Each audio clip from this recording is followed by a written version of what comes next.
welcome to the CIML Football Pregame Show. I'm your host, Blake Walker. It is week 5 of the Iowa high school football season, and boy, time is flying. We have got a packed show ahead of you. Let's jump right in, and before we talk about this week, let's talk about last week. There were a lot of fun games. We had our top 5 plays from last week. Let's take a look at all the high-flying action we saw in week 4.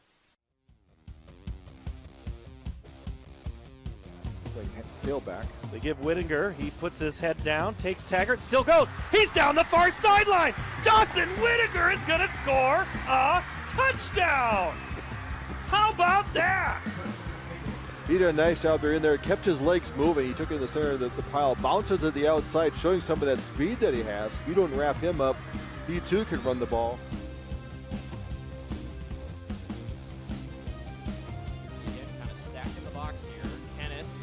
Fires over the middle, jump ball. What a catch! Caught. Did he get it? Yes. Touchdown, Des Moines North. Patterson amongst, well, he is the tree amongst the bushes, I should say. Makes an unbelievable grab.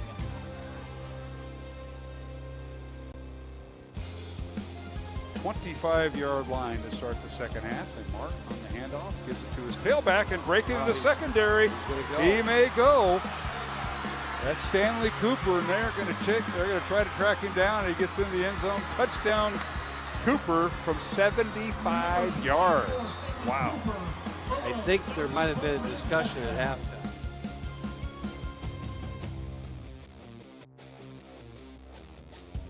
Battle of top 10 matchup. Rams at 6 and Dowling at 4. Back to throws Nahas. He launched in the end zone. Got a man wide open. He caught it. Touchdown, He one-handed. caught that ball. That was Drexler with a one-handed catch over the shoulder. And we're going to watch this. He ran right by the defender, and there was a little stutter step, and the ball is over his shoulder, his inside shoulder. Camp up next to him.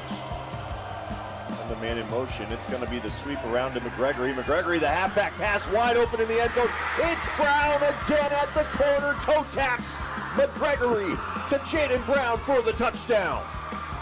Boy, that was perfectly executed.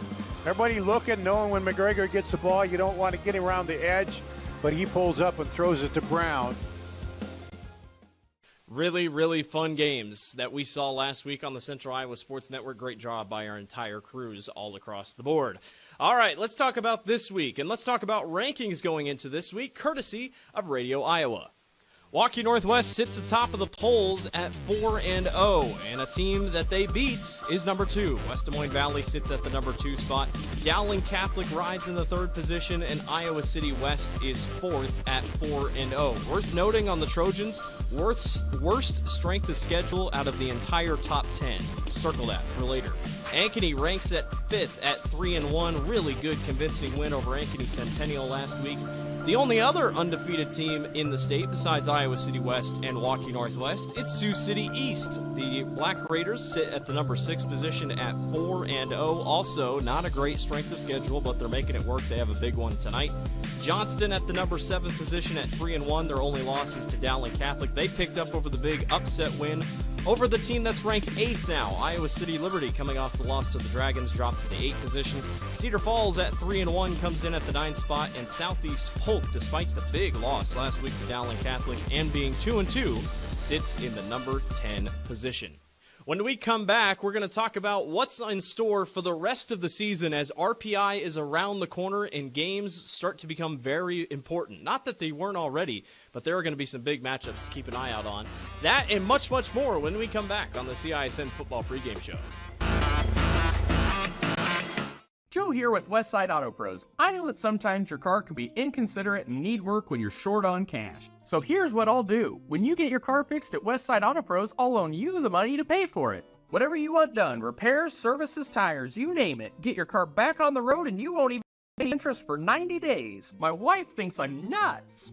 No interest, Joe? Are you nuts? Get your car fixed now and pay later only at Westside Auto Pros. You don't suppose she's right?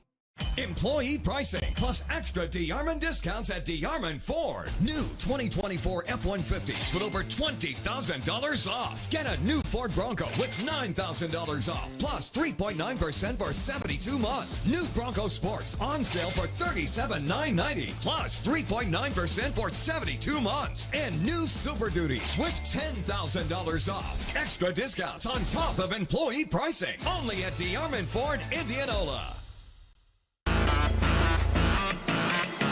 Welcome back to the CISN Football Pregame Show. I'm your host, Blake Walker. Let's talk about what is coming up, not just tonight, but let's talk about this season. RPI is almost here. It's where they rank everybody pretty much in the state. It's all numbers. There's no influence on humans or anything. It is all numbers based on who you've beaten, who they've beaten, and a couple other small factors, all done by a computer. RPI sets the top 16 in Class 5A and a couple of the classes down the line. Your top 8 get to host playoff games. This is when it gets very important. Here are some of the games that we will be keeping an eye on here in the next couple weeks, as should you, that could benefit or break a season when it comes to the RPI.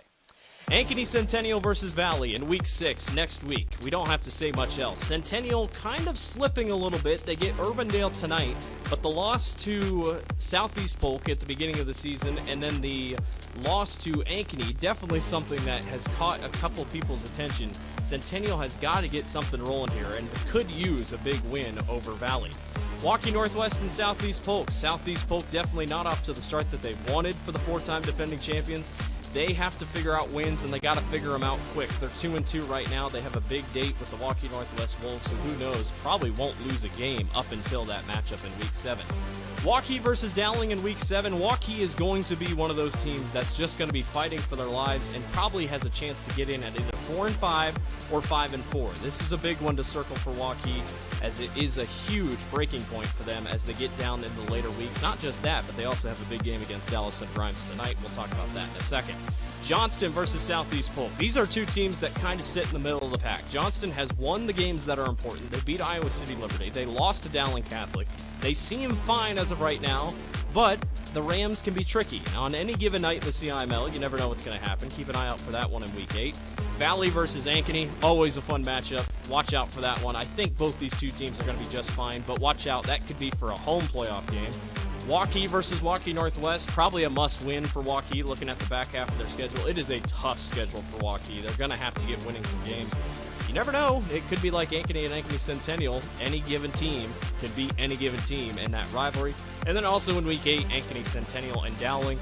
Again, you just don't know with Ankeny Centennial what's going to happen. Could that be a must-win in week number 8? As you can see, a lot of really fun matchups to come. There are fun matchups on tonight, and when we come back, we're going to talk about those matchups. You're watching the CISN Football Pregame Show. We'll be right back.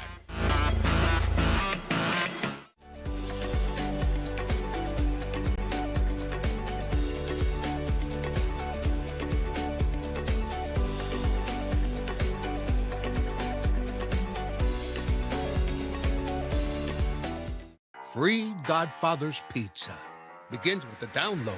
Order through my new online ordering app and start earning free pizza and sides. It's easy. Download the Godfather's Pizza online ordering app today. Do it. Hi, this is Chris from Fireplace Superstore. And if your old fireplace isn't giving you everything you want, you need to come see us so we can show you Heat & Glow's industry-leading gas fireplace inserts. A Heat & Glow gas insert will convert your old wood burner into a high-efficient gas fireplace that's easy to use and will warm your house.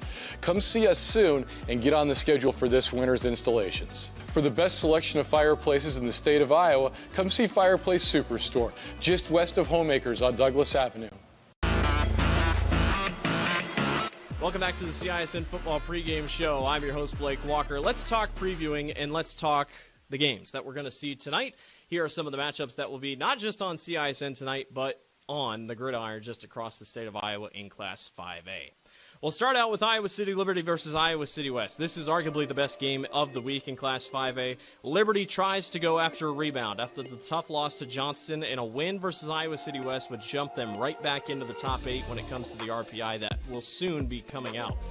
I do like Iowa City Liberty in this game. Like I said, Iowa City West has just not played very many teams that are in good competition this year. They have one of the worst strength of schedules in the top 15. Not just top 10, but top 15 of the teams in the top 15 for the state in Class 5A. This is going to be a tough one for Iowa City West. If they can come out of here with a pretty convincing win, Iowa City West will be in dome talks here in the next couple of weeks. Valley at Indianola. Indianola has had a very fun schedule so far. Welcome to 5A for Indianola. Valley, you just never know. Obviously, night in and night out could be on and off. They did look very good at Waukee last week. They go to Indianola. You know that whole crowd's going to be happy to welcome a big 5A CIML opponent in. Watch out. Could be a fun one over there in Indianola. Waukee goes to Dallas Center Grimes, and this is a must-win for the Waukee Warriors. A schedule that is already quite brutal, going to be very tough down the stretch. DCG hung tight with Dowling Catholic, all things considering. They got a road win over Roosevelt. They've beaten Urbandale. They haven't beaten the best teams, but they're a team that I think a lot of people think could make the playoffs in their first year in Class 5A. Waukee will try to spoil the party in what should be a fun homecoming game. That can be viewed tonight on WHO. And then Ankeny Centennial at Urbandale, going to be another fun game as well. Both teams need to win to help their playoff hopes. Centennial has just had a brutal stretch of games going forward after this. Valley, Indianola, Dowling, and then Urbandale trying to stay on top of things. They, like I said, they lost to Dallas Center Grimes earlier in the season. They need games like this to try to stay on top. Here on the pregame show on CISN, Paul Yeager and Tim Halver will have the call of Sioux City East at Ankeny. Tim, guess what? It's another week of a top 10 matchup and should be another week of a good game, don't you think? I think it's going to be a great game. We have Sioux City East, the Black Raiders coming to town. They're undefeated. They possess quite a bit of offensive firepower. They have like the second leading passer in 5A in Cal Jepson. He was one of the leaders last year, so I look for a lot of the ball being in the air quite a bit. I think that's fair to say. Jepson's stats really jump out when you start looking at a lot of things. That is a good quarterback means what to your team? Well, he's a senior, and he led them to the playoffs last year. They were 6-3 last year, and they ran into the Valley in the first round of the playoffs. So he's got a lot of experience. He does spread the ball out quite a bit. He's got at least 4 receivers with nearly 10 receptions each. So he does move the ball around. He settles down. Like Heitland, we saw in that first game, that quarterback experience late in the fourth quarter is worth quite a bit. And those receivers are young. Some of their top ones are sophomores. One of them is considered the best, one of the best in the Midwest. And so that's fantastic to see. Veteran leadership on the offensive line. I think Sioux City East feels like this is a game I think you said, feel like they have something to prove, maybe? Typically with their ranking and who they play, in the RPI, they never quite crack that top 8 where they want to get a home game. This win would go a long way to getting them into that upper level, into the top 8 where they could host a first-round game. They have a very stout rushing defense where they have not allowed 100 yards rushing yet this season in the first 4 games. Then you bring the Larmy factor coming in. You know, he's averaging nearly 200 yards a game rushing, so we'll see which one gives first, that defense or the offense for Ankeny High. I'm not sure how much you picked up on it, but Coach Bauer didn't seem real pleased with his offensive line from their performance last week against Centennial.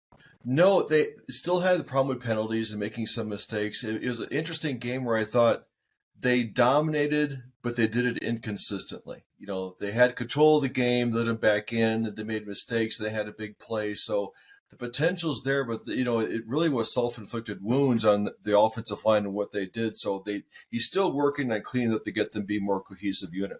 And it is about, there is veteran leaders or veteran seniors. The only non-senior on that whole offensive team is Jack Aubrey, and they're trying to get him along. And he has played in absence of Nathan Lee. He's been kind of a key for them. At least I'm sure teams look at it and go, oh, a sophomore, will go after him. But he's got guys like Bowden and Pruin and Lichty. They're all trying to like help as a unit, but it's about getting to that second level. And I think you and I have talked about this a lot, about that pitch count for Larmy. That's a lot of runs, a lot of touches, but they're trying to not get him beat up as much. Yeah, I'm surprised to say as healthy as he is. He is very fit. I think he's a very dynamic running back. He gets that second level. Last game, he was getting hit in the backfield quite a bit. So the yards he gained, we talk about yards after contact, pretty much every yard he gained was he was getting hit in the backfield. He was gaining it all on his own. They need to free him up, get the tight ends into that second level. They have very active linebackers at Sioux City East, so they're going to be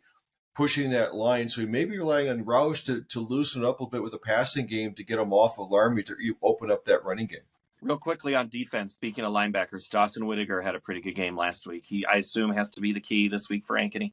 Yeah, he was keying on J.J. Morgan quite a bit. He was in the backfield. He was pursuing and tackling from behind. So I think he's got that speed, that breakout. Look for him to do it again. Their running back is not quite as prominent in that offense. Maybe look for him to blitz a little bit more to put some pressure on Jepson, so it makes him a little nervous in that pocket.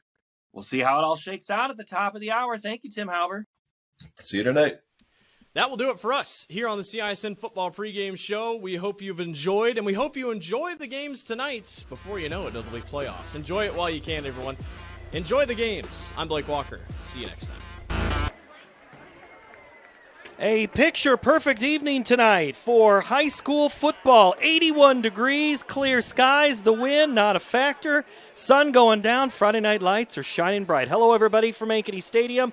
This is the Central Iowa Sports Network game from the stadium, along with Tim Halber. I'm Paul Yeager. Austin Oliver will be with us in just a moment. Tim, let's talk about this another back-to-back weeks top 10 matchups. This week, it's Sioux City East at Ankeny.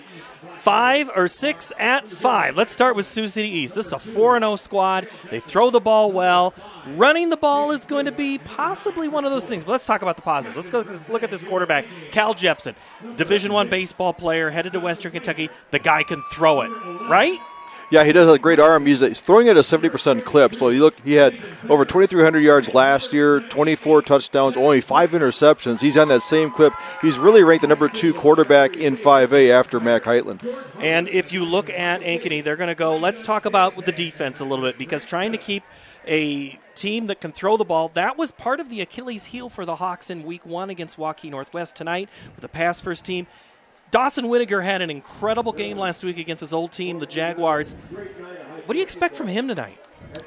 I'm curious to see what they're going to do with him, because is he going to rush the quarterback and make him feel uncomfortable, because he's got great closing speed coming from behind, or they may bring some of the linebackers. How they keep that running back, can they make him feel uncomfortable? I see him, he has to be key in pass coverage as well as blitzing and stopping their run. Whittaker was a guy who just threw his shoulder just kind of like a rocket in a couple of places last night.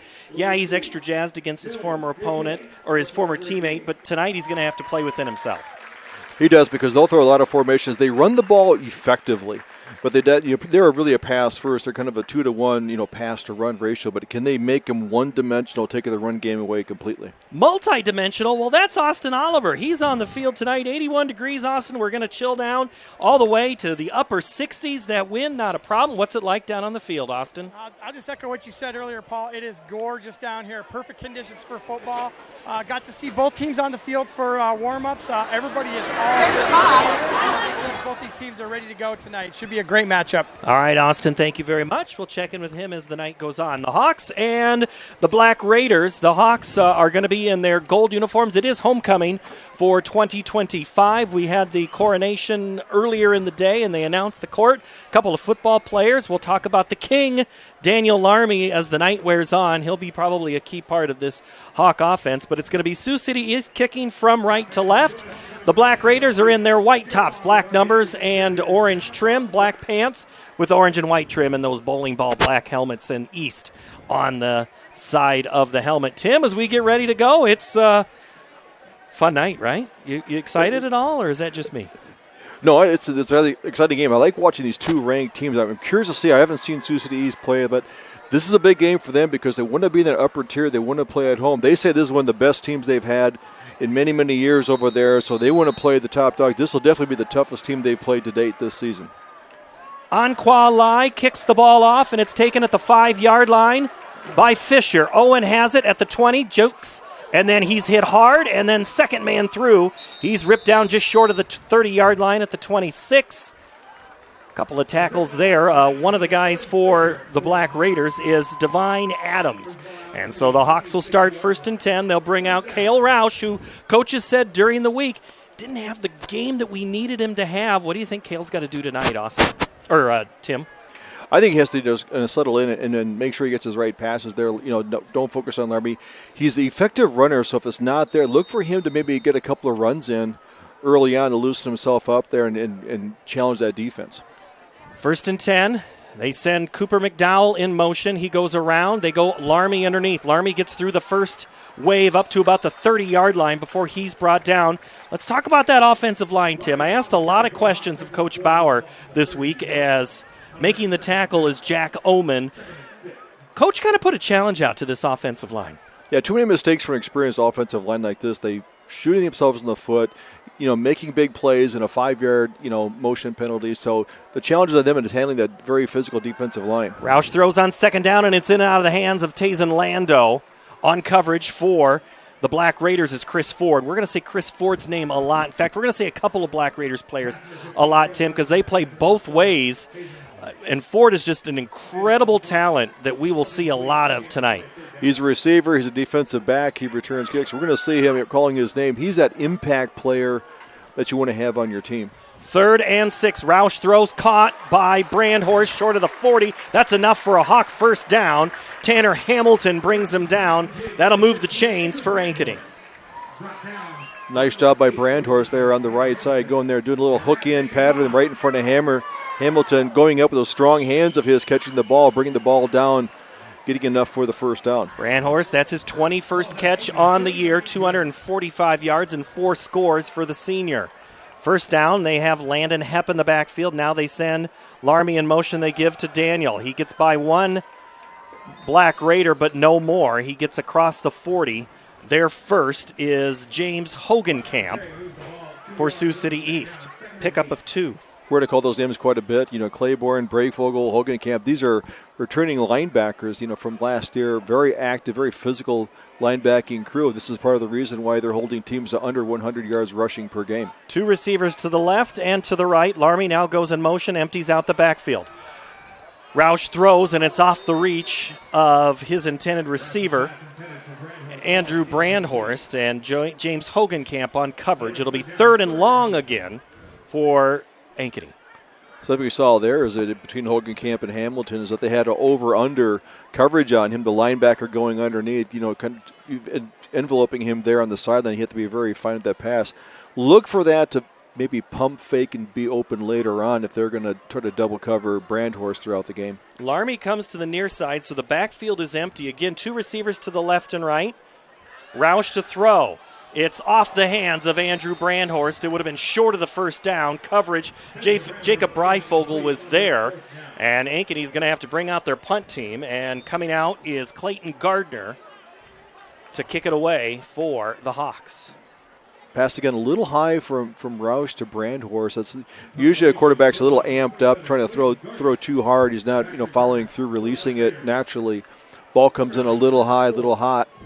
That should settle down as the game goes on. Let's see where Gardner puts this one. Ford is back at his own 29-yard line. Ford can turn it to the house. He's going to catch this one, watch it bounce, and think otherwise of taking that possession of that one. Caleb Alasani makes sure it goes out of bounds along with Joey Sandvig. And so we'll see the Black Raider offense go to work now for their first time of the game. And this is going to be our first look at Cal Jepson. The senior is pretty good quarterback. This is a guy that a lot of good stats. He's high in a lot of categories, Tim. He is second in 5A in passing yards and touchdowns, so he can throw it.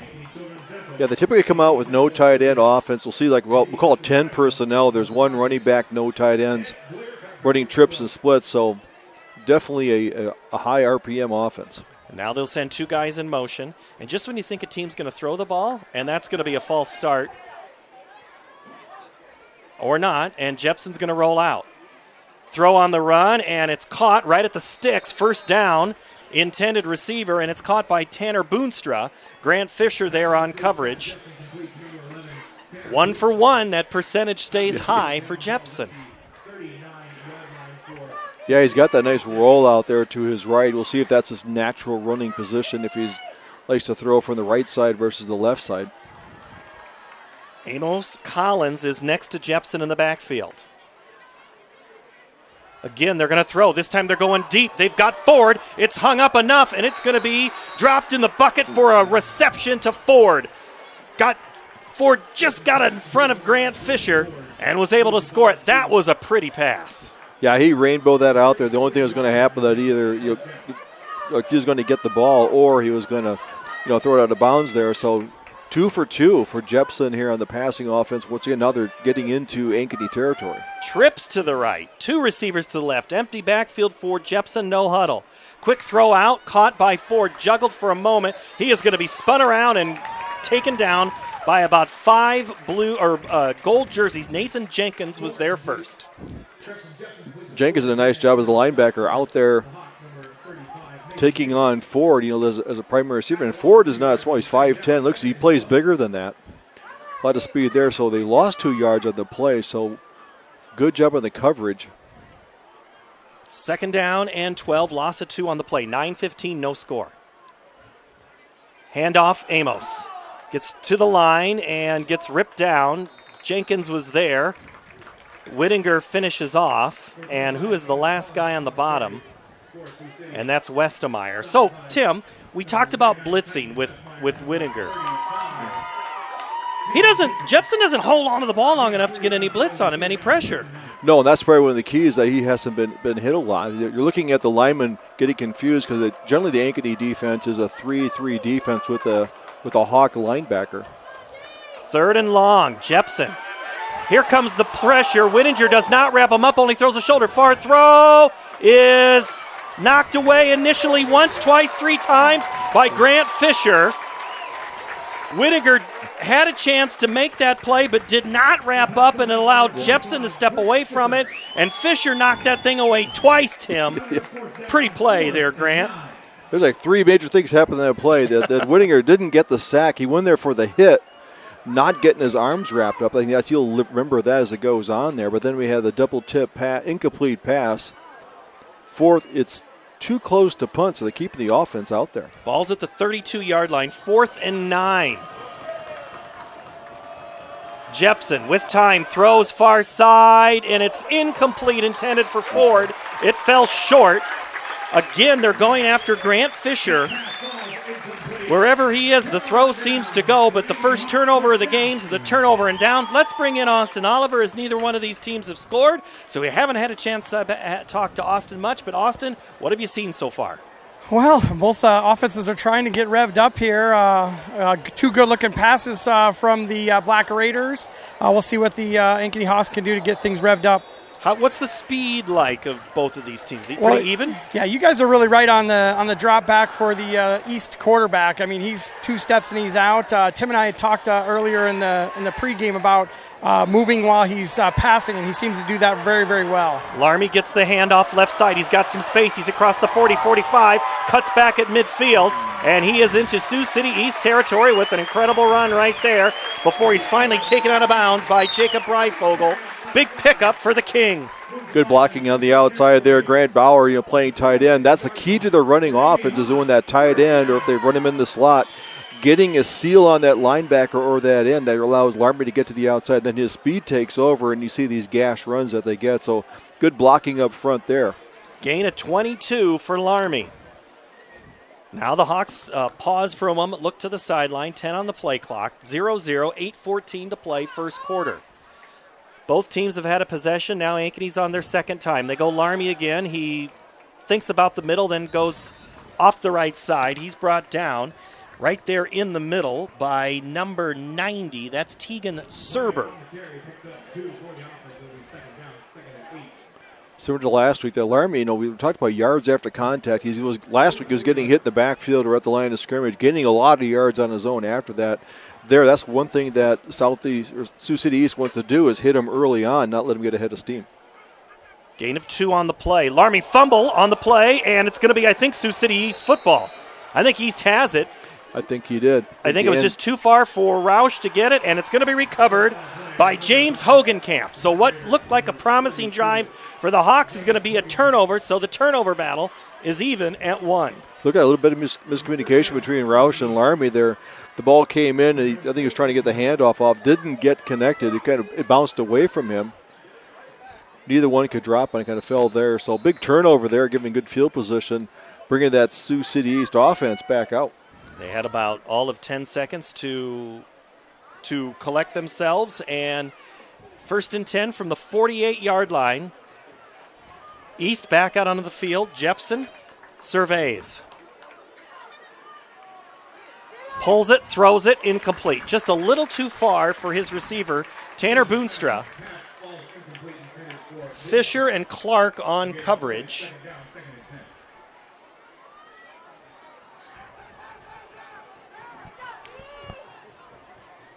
Changing defensive tackles there. Trying to keep the guys fresh. Andy Liu is out. In motion goes Boonstra. Jepson calls it again. Hard snap count, goes back to the line.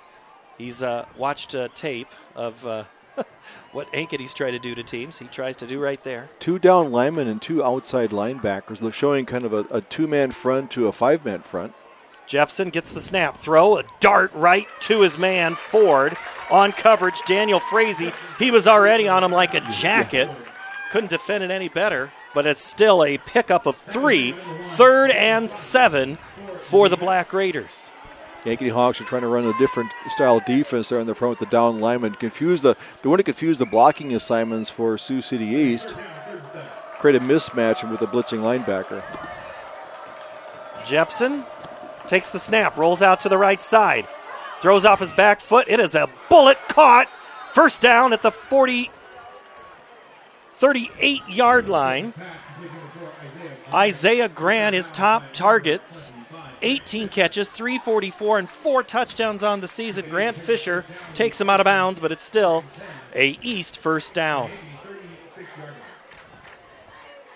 Try to bring a Fritzy on the blitz there on the backside, but Jepson got away quick and get the ball downfield. Jepson's going to quick throw and caught. This time Frazee knocks out again Grant. If you get 3 to 4 yards on a pass and you get that, you're ahead of the chains. Tennessee, what they want to do is they're pressing the corners out there. They have the receiver going up and doing like a 5-yard out. Wanting the corners to come up there, then they're looking at a give and go going downfield. So that underneath routes, that's where Jepson makes a lot of his yardage. Gain of 4 on the play, 2nd down. They give the underneath handoff to Collins, and he is stopped in his tracks, Nathan Jenkins. Jenkins there has been blitzing quite a bit coming up in the backfield. It's another tackle Nathan for Becker. loss for the Ankeny defense, bringing up a 3rd and 11. That's Nathan Becker, who's involved in baseball, FCA, and MVP. He wants to do engineering.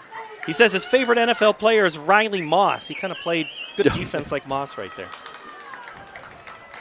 Watch something deep. Jepson can throw the tree. He can throw the short out. He can throw the medium out.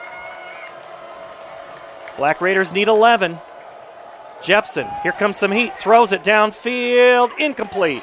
He was trying to get it to Boonstra. Threw it behind him. Joey Sandvig was covering him out of the backfield. And now Sioux City East will decide what they want to do at 4th and 11. The ball's on the Hawk 37-yard line. They went for it before in about this same territory. And this time they're going to send what looks to be the punt team onto the field.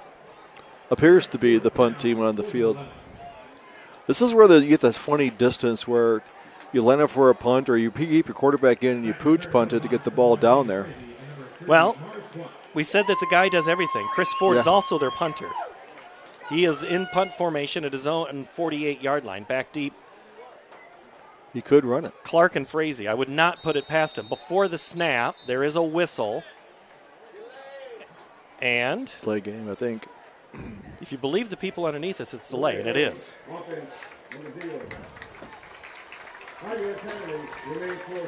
Dave Rittman, our official tonight. George Harwood, the umpire. Michael Cayley, his head linesman.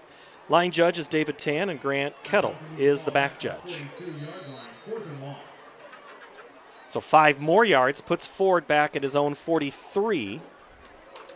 Everybody else stays the same. Ford takes 2 steps, gets it away. Westemeyer was in the neighborhood. That ball is going to bounce and go out of the end zone, and it'll be a touchback. Hawks will have it at their own 20.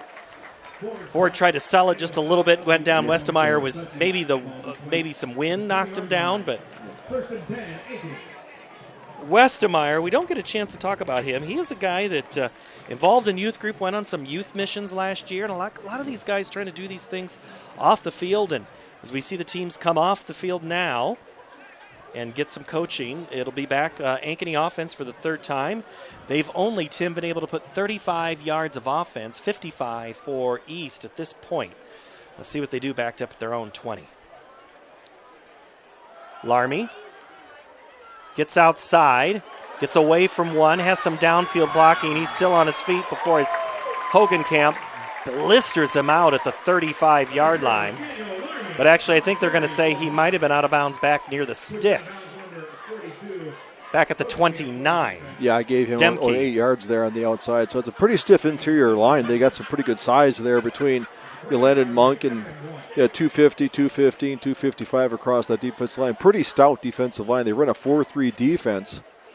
Nothing up the middle where Larmy likes to run between the tackles. That's where we've seen tonight now his yardage has been bouncing to the outside. Well, and that's what it was last week a little bit. But you're right. Yeah, he had been between the tackles for the first 3 games.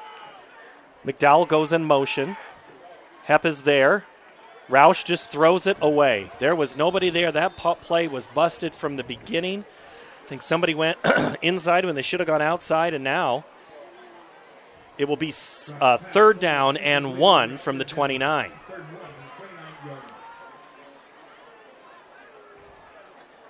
I think he was confused out there. Someone ran the wrong route. He looked out there. Nobody was open, so he just took the play and threw it out of bounds. Lived to play another down. There were already white jerseys all around, so he didn't think that running it was the call right here. So 3rd and 1, 5:50 to play, first quarter, no score. Mr. Reliable Larmy gets the call, and he is not going to get the first down. Depends on if they mark it, which it does. If he's on the white line, they've given him the first down. I think they have. The judge from the side said there was progress to the point, and it is a first down. He needed a yard. He got a yard .0001. He marked it with his right foot, which is going upfield, so that was going to give him the first down. You're going to give him a 1/4 inch? 1/4 inch. Okay. I didn't even think it was that much. Hawks have it. First down. Larmy again. Left side, spins his way through, and a couple of Black Raiders hit each other. Yeah. Ford came in to deliver a shot, hit Breifogel just as hard. I think Ford missed Larmy on the play. Yeah. And hit Breifogel more. But that's a heck of a shot from Ford. Yeah, Ford came there, bounced off his own linebacker. Once again, we're looking at 8 yards on the first carry. See if they want to go back to the pass on 2nd down, if they want to get the first down, get some momentum going on here. Gain of 8 for Larmy. 2nd and 2 from the 38. Roush to throw, downfield. Has Fisher, little push back and forth. Home fans want some contact. Hamilton was on the coverage with Fisher. I think he grabbed a little bit, but I think the ball was not catchable, so they said there was no flag to be thrown. Looks like it slipped out of Roush's hand as he tried to throw something up in the air. Second time that they've had 2nd and short and gone to a passing game. See if they can go back to the run. Defense is keying on Larmy. See, this is where Roush could possibly take it himself. They go Larmy underneath. He goes into the back of his offensive line. And I don't think, and now there's going to be a penalty flag come after the fact. Looks like Breitbach is the one who got run over on that play. Breitbach was upside down.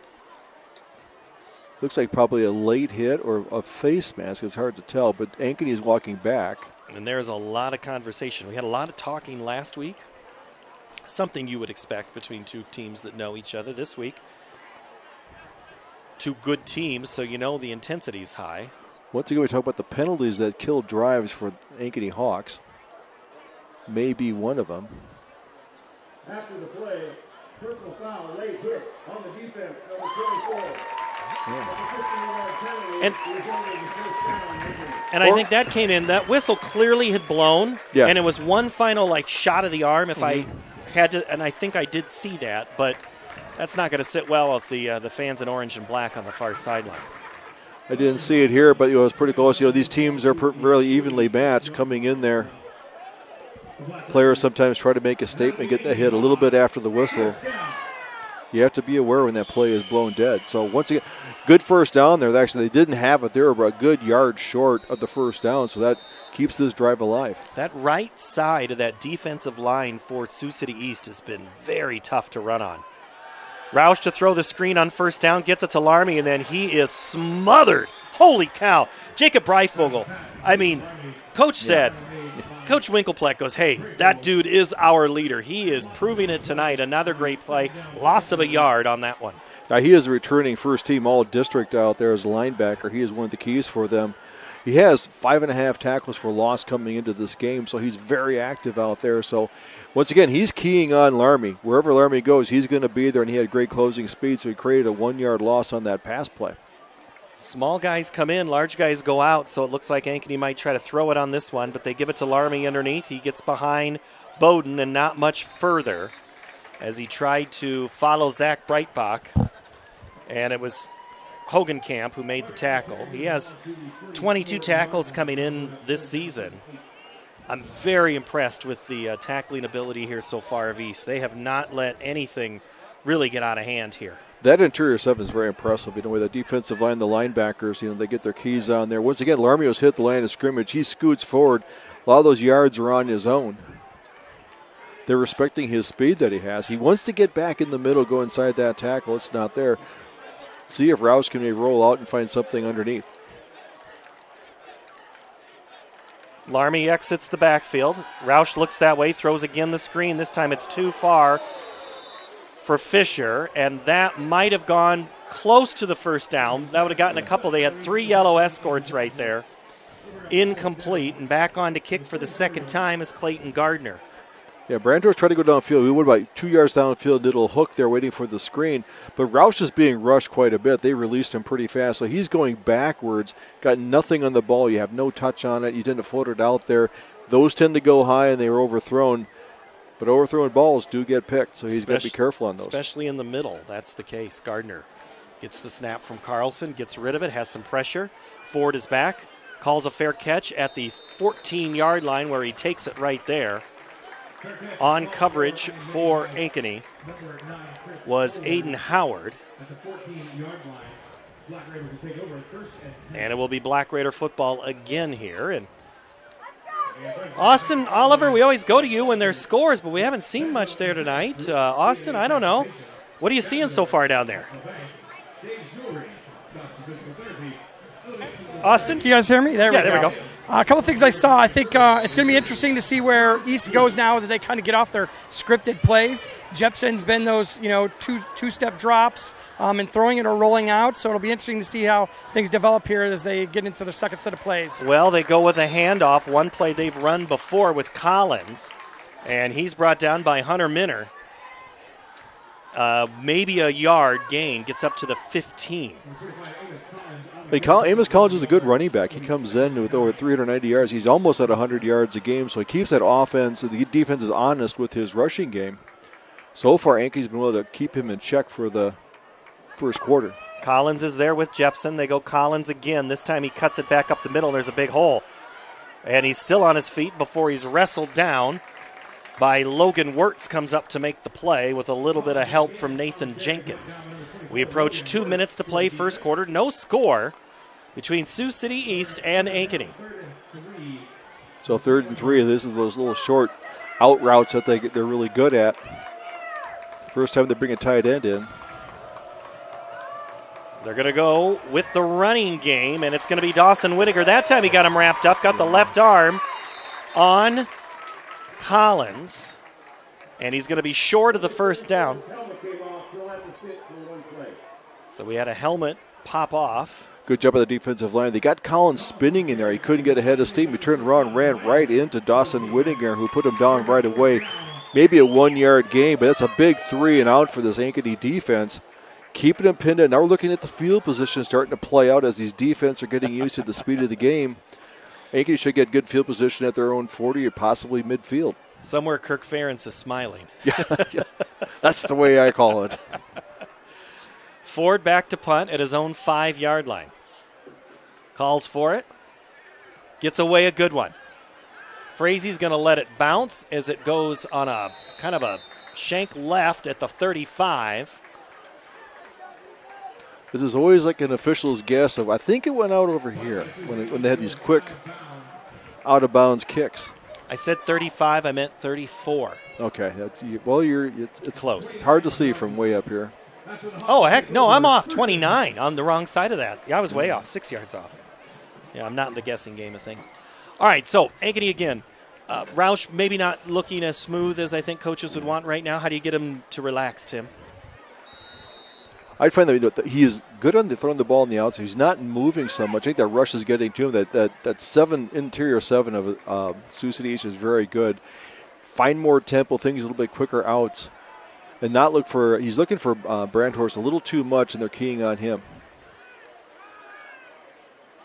Quick throw caught by Brandhorst at the 35. He's pushed out of bounds by Hamilton. Tanner gets the tackle here as we're approaching a minute as the clock is stopped.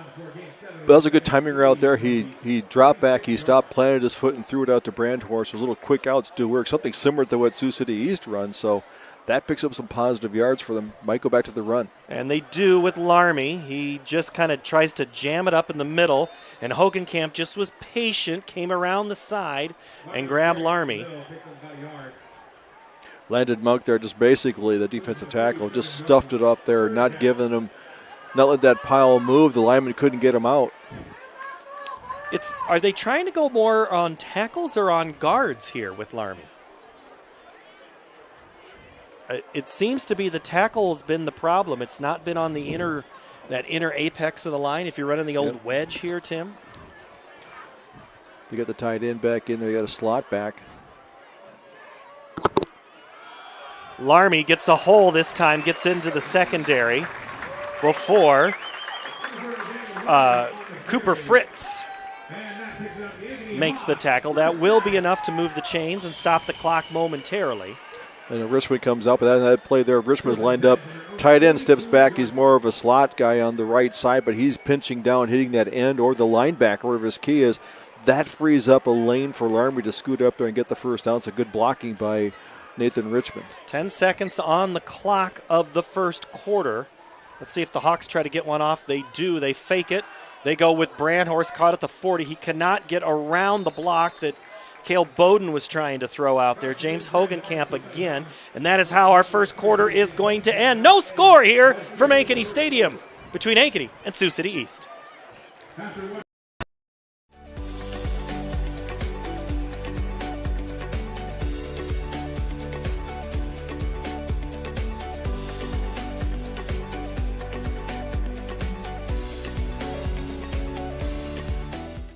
3 Godfather's Pizza.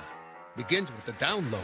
Order through my new online ordering app and start earning free pizza and sides. It's easy. Download the Godfather's Pizza online ordering app today. Do it. Joe here with Westside Auto Pros. I know that sometimes your car can be inconsiderate and need work when you're short on cash. So here's what I'll do. When you get your car fixed at Westside Auto Pros, I'll loan you the money to pay for it. Whatever you want done, repairs, services, tires, you name it. Get your car back on the road and you won't even pay any interest for 90 days. My wife thinks I'm nuts. No interest, Joe? Are you nuts? Get your car fixed now and pay later only at Westside Auto Pros. You don't suppose she's right? Sioux City East made the 3.5-hour bus trip down. A couple of different ways you can go. You can go 20 to 35. You can go 29 to 80. What's your preferred way there, Tim? I think, nothing at 20 done, from Fort Dodge all the way to Sioux City. I just take the 4-lane, come on over, and come on down 35. It's as simple as that. New route. Yeah, you get to see some fun stuff there on 20. It's anytime you can get off I-80. A lot of people do like to do that. Yeah. You've driven it enough. No score here as we go to quarter number 2. Sioux City East 0, Ankeny 0. Both these teams have had a lot of offensive possessions. There's not a lot of offense. Roush thinks and then throws it away somewhere near the cheerleader in the second row and the student section of Sioux City East. So it'll be incomplete. Second down. Third down. Yeah, nothing was developing there. They're trying to get Larmy out to the flat. They ran 2 receivers deep. Looks like Fisher and Lando Alafara. But good coverage. This defense practices against the Sioux City East offense, so they're used to seeing all kinds of passing formations. They're very well scripted in the defensive secondary. Roush to throw, downfield. He's got his man Brandhorst, but just not enough time for Brandhorst to get that because there was pressure coming. Right up the middle, it was Nolan Demke. And Ankeny is going to punt the football away. Oh, Demke was on coverage downfield, sorry. Yep. There's Demke going back. Trying to find different ways of getting Brandhorst open. Ran him, basically a post route. Got caught up there a little bit. If you're going to throw it deep, once again, under pressure, throw it deep and throw it over their head. Don't try to drop it in there into tight coverage. So, once again, Ankeny has to punt. Gardner, third time tonight. This time he runs over to the right, then gets rid of it. A little bit of coverage. The old Ford takes it, loses it, picks it back up, and gets out of bounds before Alisani can fall on it. That ball bounced up into his hands. So, Tim, I was thinking about before the punt, I was going to say it's Sioux City East, 6 of 10 passing for 57 yards, 5 yards rushing, total of 62. Ankeny, 4 of 12 passing for 15 yards, 12 carries, 54 yards, and 69 yards. So 69-65. Those numbers I don't think surprise you, do they? They do not. They're looking at two really good defenses because Ankeny's got a very good defense as well. So they played very good, very controlled offense, even with this high-powered passing offense. They've done a good job keeping everything in check. Don't fall in love with the fake out there. Make sure you're keeping your pressure, on the outside. They've been throwing Fisher's way. Let's see what they do here on first down. They're going to throw opposite of him, and it's caught, but I don't know if Roush was in or Boonster was in bounds, and I think he was. He was in bounds, and it was just past the first down marker. Good catch there by Tanner Boonstra. Almost like a back shoulder pass, but it was just over the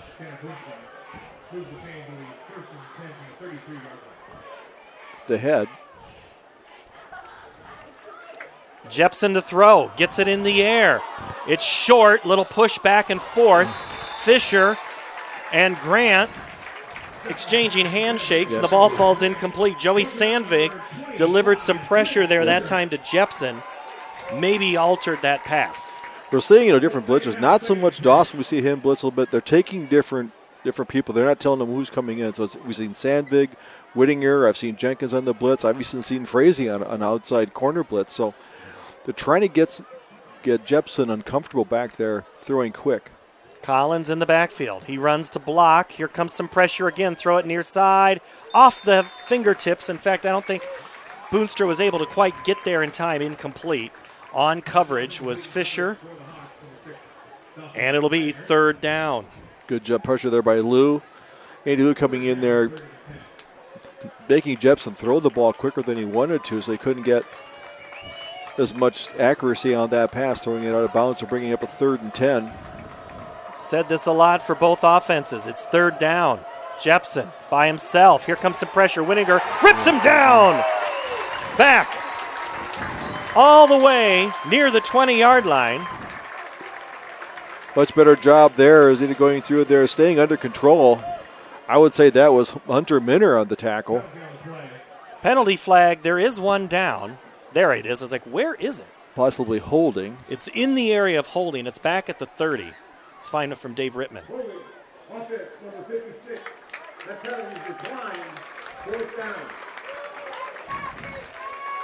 Dave Rittman, we've seen him do a couple of state championship games in his career as a football official, so get the good ones tonight. Another 3 and out by the Ankeny Hawk defense. Good job keeping them pinned down at this end of the field. All right, so at some point, special teams got to come into play, right, Tim? They do. Ford back to punt. Takes it, gets rid of it. High hanging kick. It's going to be taken by Mars Clark. Clark on the run, 50, now 40, 35. He's got a whole lot of yellow shirts. Spins his way around inside the 20-yard line before he's finally pushed out of bounds by Breifogel and Hogenkamp. Yeah, he caught that ball at the 35-yard line.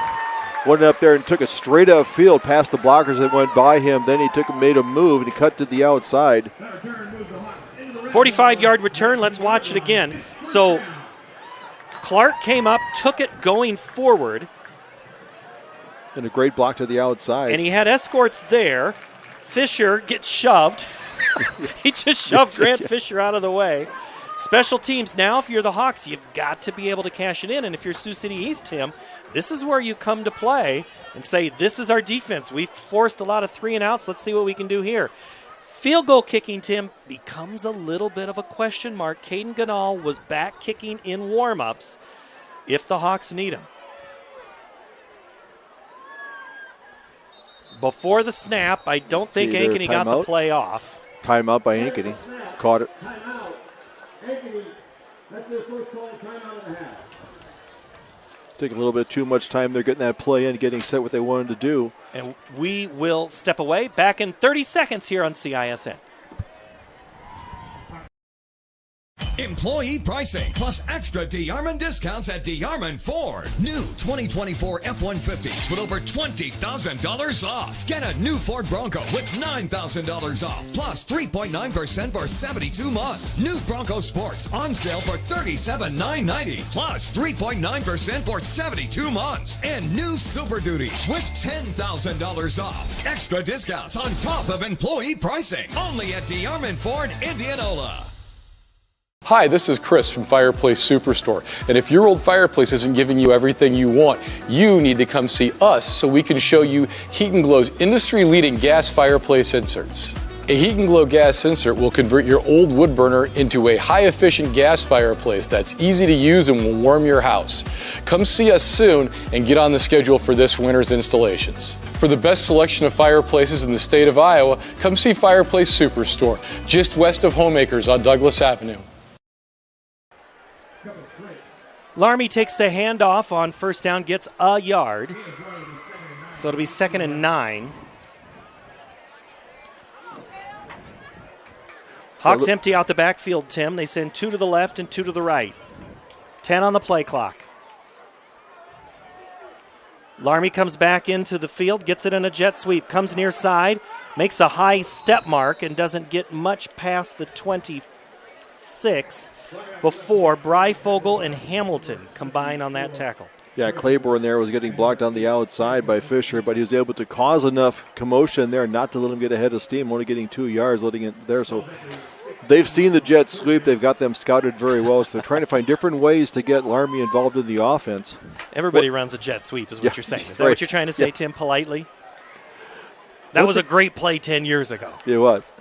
But once again, we have not seen Roush carry the ball. I think that defense is going to start overcommitting to the side that Larmy goes. Instead, Roush is going to throw it. Pass is tipped, intended for, was that Fisher? Yeah, no, it was Brandhorst. So now Ankeny is going to have to bring out their field goal team, and they send Camden Ganal. He'll come out. He's had the hip issue. The lefty will put the tee down at the 24-yard line, making it a 34-yard field goal attempt from the near hash. Healthy, this is an easy kick for him. We'll see how he handles this here. Out of the hold of Mahan, the snap from Fisher. The kick is up, and it is good. Ankeny strikes first at the 9:36 mark. They lead 3-0. You're watching high school football on CISN. You want to get stronger, faster, healthier. You want more. You want to be part of something bigger than yourself. A place for people of all ages, all walks of life, that provides opportunities for all to succeed. We do that. We're the why. Build more than muscle.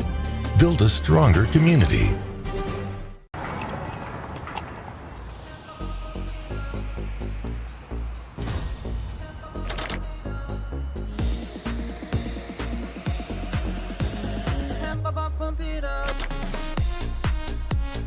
A fuel choice that even rivals can agree on? Now that's worth the hype. Cheaper, cleaner, and homegrown. Pump it up with Unleaded 88.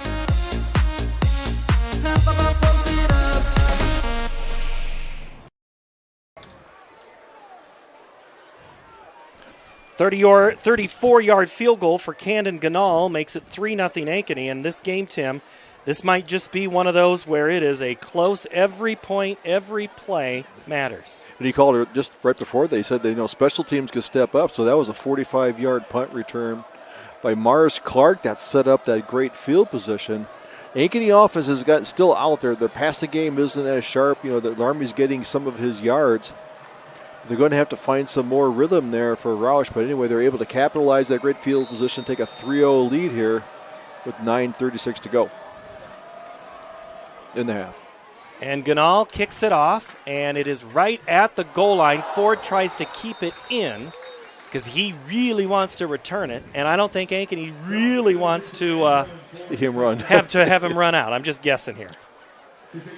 That's a couple. He muffed a punt, and that's so that ball's coming in there. So we'll see if that plays in. Once again, great field position here, for that defense. The last couple times the Ankeny defense is able to get a 3 and out. So see if they can do that. They've done a good job getting pressure onto Jepson, not letting him get set. Well, I think what we're going to probably have to do with Austin Oliver is go to the old-fashioned hand signals. I may have to raise my hand and say, because I think my receiver of audio for him has maybe finally bit the dust, as they're saying actually the ball Ankeny's saying they have the football on that play. They've yet to settle anything down there on the field. But the officials are looking at the ball. He was down at the time the ball came out, so they're going to mark him down. But that Ankeny defense swarmed to the ball, onto the ball carrier after only a 1-yard gain.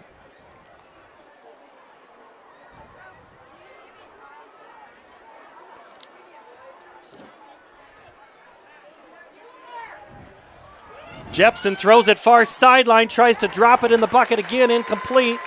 Mars Clark and Grant Fisher on coverage of, you guessed it, Ford.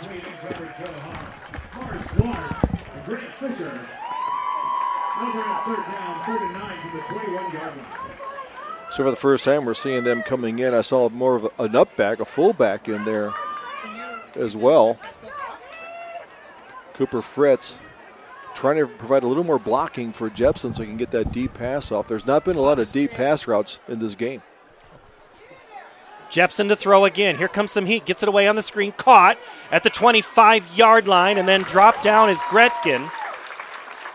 First time they've targeted Mandel Gretkin today. He had been injured. Whittinger and Frazee there on the tackle. And again, just like that, Tim, 4th down and a punt coming for Sioux City East. Yeah, nice job by Frazee there. And also, I think Jenkins was in there.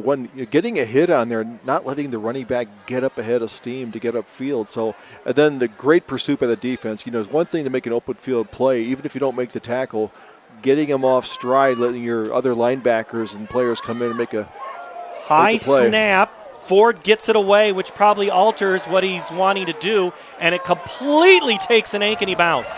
That was a wonderful chip shot with a 9-iron if you're trying to pull it back onto the green. But it is not if you're trying to change field position, and that's what happened to Ford's punt. The snap was high. He had a hard time recovering. Yeah, but then you saw the rush coming in there, so you short leg it. Kind of like a short pitching wedge that goes, when you need to hit it 20 yards and you hit it like 5. Okay, 9-iron pitching wedge, sure. You can't pull your 9-iron back? It's only a wedge you can do that with, Tim? I can no. I like to do that sometimes. If it has to hit like a golf cart and it comes back to me, that's usually how that works for me. Ankeny has it 1st and 10 from the Sioux City East 29-yard line. 8:02 to play, second quarter. Hawks lead 3-0. Shovel pass to Alasani, and he squirts his way through down the far sideline. And Caleb just about took that thing in. That surprised everybody. Nolan Demke. We've not seen Alasani come in and get many opportunities in a key moment, and that was one right there. That was the rush was on there. There wasn't much of a gap there. There was pressure to the right side of Roush, but he kept his cool, went back there, and nice block on the outside by Breitbach. Alasani picks up 18 on the play, 1st and 10 from the 11. Larmy in the backfield. They give it to Daniel. Cut back. Turns his way forward. Gets inside the 10.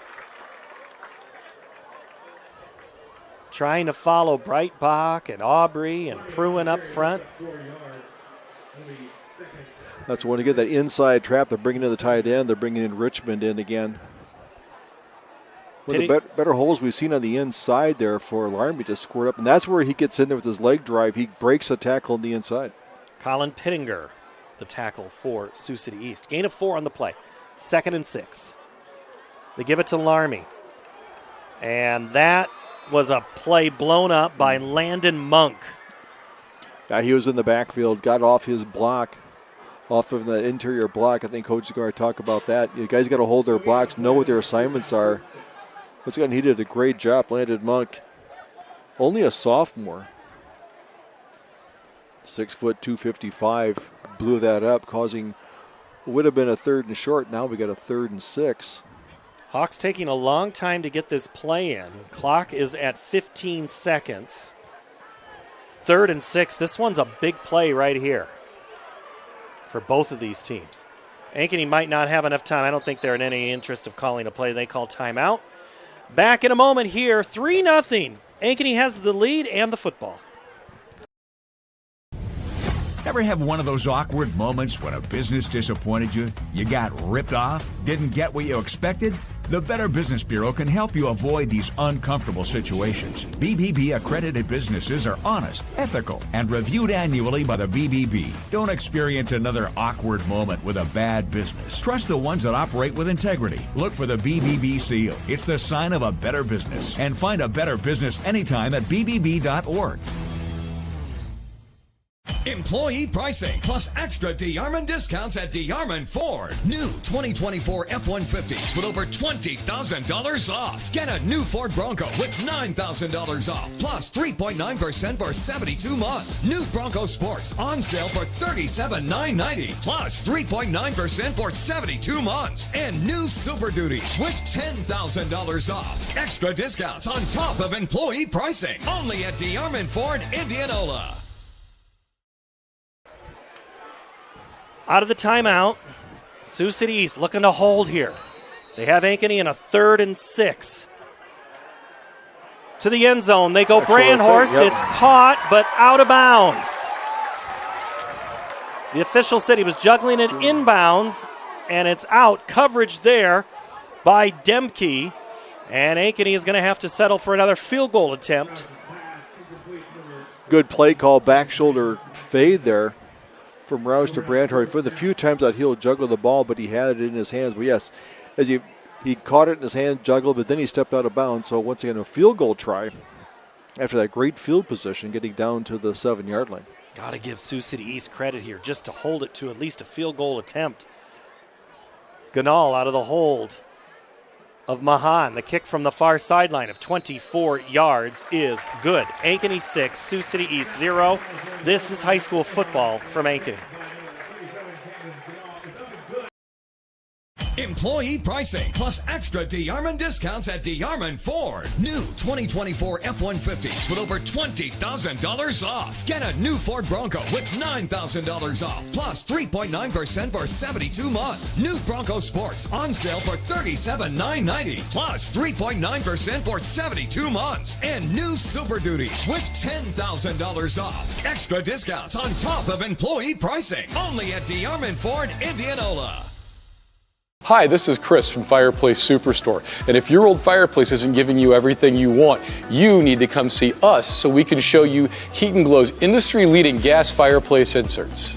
A Heat & Glow gas insert will convert your old wood burner into a high-efficient gas fireplace that's easy to use and will warm your house.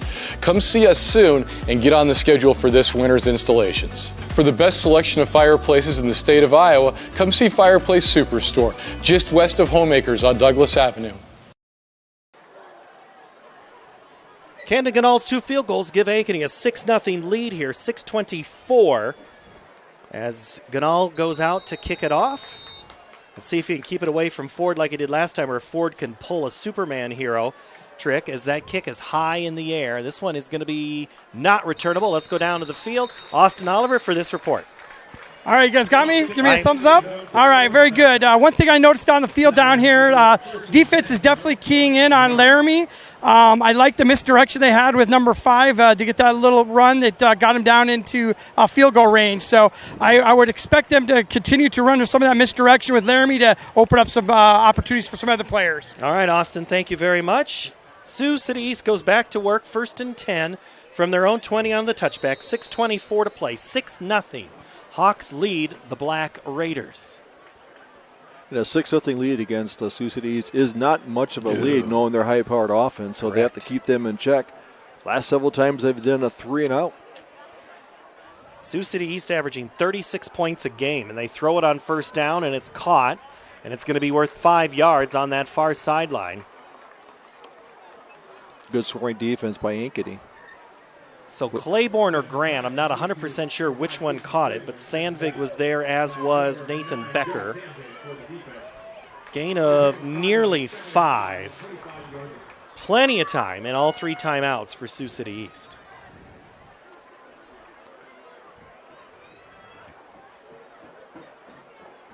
Ankeny brings a twist and a blitz. Frazee overruns it, and finally getting the credit for pushing him out of bounds will be Jenkins.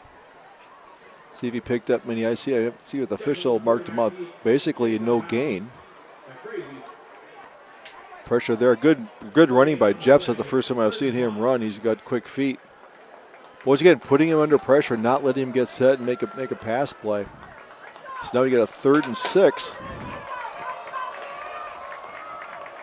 Quick throw by Jepson, and it's picked off by Grant Fisher. Grant jumped the pass intended for Isaiah Grant. They had several people out there. They had Boonstra out there as well, but the quarterback is like a no-look pass. He threw it into coverage. All Fisher had to do was turn around, play his position, and pick the ball off another turnover. As Fisher makes his way to the student section to pick up a belt. And right there, it just went on. I think that was just maybe they wanted, I think Jepson wanted his receiver. He wanted Grant to go in, and he hung out, and that was the difference between a pick. So now Ankeny, again, great starting field position. The Sioux City East 31-yard line. Laramie play action. They go too much of a pass. A little too strong for Owen Fisher. Tanner Hamilton given coverage. Wouldn't that have been something? Yeah. Grant, then his brother Owen makes the play. The law firm of Fisher and Fisher. That would have been great there. Roush I think he's just his tempo's off a little bit. He's throwing. I've seen him throw high several times. So his feet are just a little happy. If he gets it set, then it's going to help him throw. You bring your arm down a little bit. You put a little tighter spiral on. Then you get a little more accuracy on the ball there. So he was looking.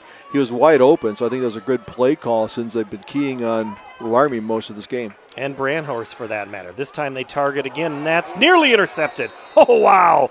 What a great defensive play coming in for Sioux City East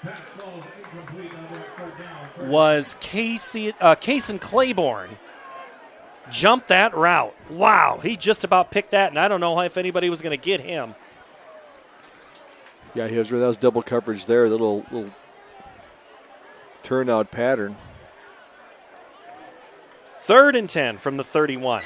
Roush throws, and that is going to be pass interference intended for, a little slow to get up is Fisher, and I think they're going to get Chris Ford on that. He was there just enough early. The ball would have been there on the hands. The only way he could play defense there was to kind of hit it from behind, try to swipe the ball down, knock it out of his hands. But he got too much body. He got there before the ball did. So therefore, that was a good call there. So now Ken Ankeny, good field position. They're inside the 20. They're down to the 15-yard line, 16-yard line. Can they cash this in for a touchdown and not have to go for a field goal? Ankeny still under 100 yards of offense in this first half. They lead 6-0, 5:26 to play here in the quarter. Laramie, handoff up the middle. Gets a couple of tough ones. Gets inside the 20 or the 15. before Hogan Camp, and let's also give credit to Landon Monk for muddying up the mess there in the line. Yeah, nice job by the outside linebackers. They're looking for the pitch. They see if Larmy's not outside. They're pinching down really quickly, not letting him get the head of steam and getting through that gap. So the defense, that interior there is one of the toughest defense I've seen yet, in games this year. Big dudes. There's some big dudes there for East. Quick throw, far sideline, and nearly picked off, intended for Fisher. That hung up just long enough. Demke almost scooped up and stole that one. So now again, Ankeny, 3rd and long. Both of these offenses have faced a lot of 3rd and longs. Yeah, he was open temporarily, but both defenses have great closing speed. There's not a lot out there, so quarterbacks tend to short arm that a little quicker than they want. Since the running game, Ankeny's used to having the running game going, that these plays are more wide open. The quarterback can settle down.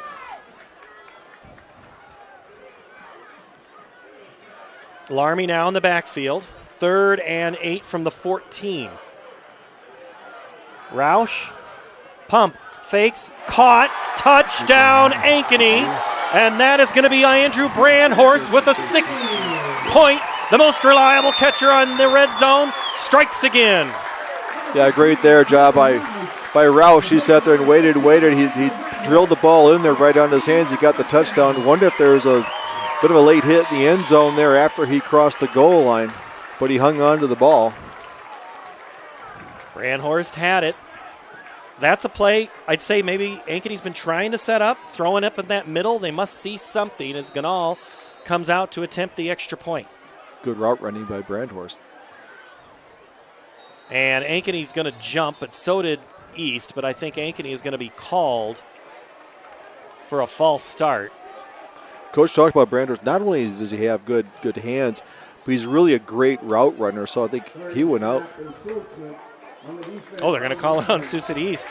So now that moves it closer. They're bringing the offense back out there because with the 2 field goals, you get this odd combination. You want to be up by a full 2 points. So, is this the play where Lichty lines up in the backfield and they run it in? Yeah, we've seen that a couple of times. No, it looks like a traditional possession here. Given that defense, I don't think a quarterback sneak is in the offering. They want to go bounce something to the outside, see if they pinch it to the left, or they do jump pass into the end zone, and it's going to be incomplete. Intended for Brandhorst on the throw from Larmy. But we do have officials all gathering here. The ineligible man. Yep. Yeah. Well, Lichty was trying to get movement any way he could. Just went down a little early. 12-0. We'll just keep it here since I blew it through that timeout. Gosh, I think Jeff's been getting other scores. I've been so wrapped up in this one that I haven't been able to look at some of these other games.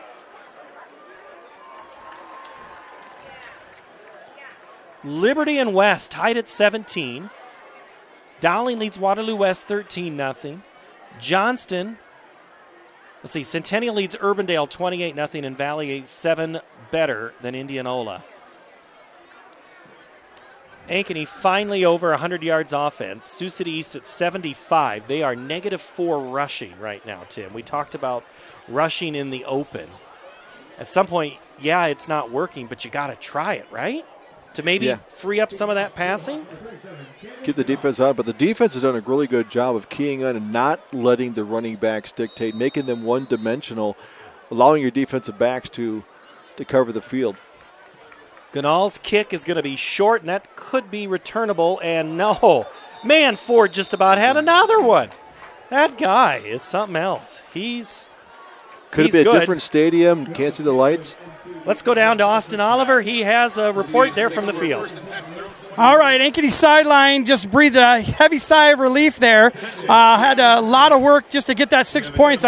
They're very, very glad to get that touchdown up on the board. Back to you, Paul. Thank you, Austin. We can say all sorts of things about him. He can only watch us back on the replay. Oh, that's tonight. right. That's right.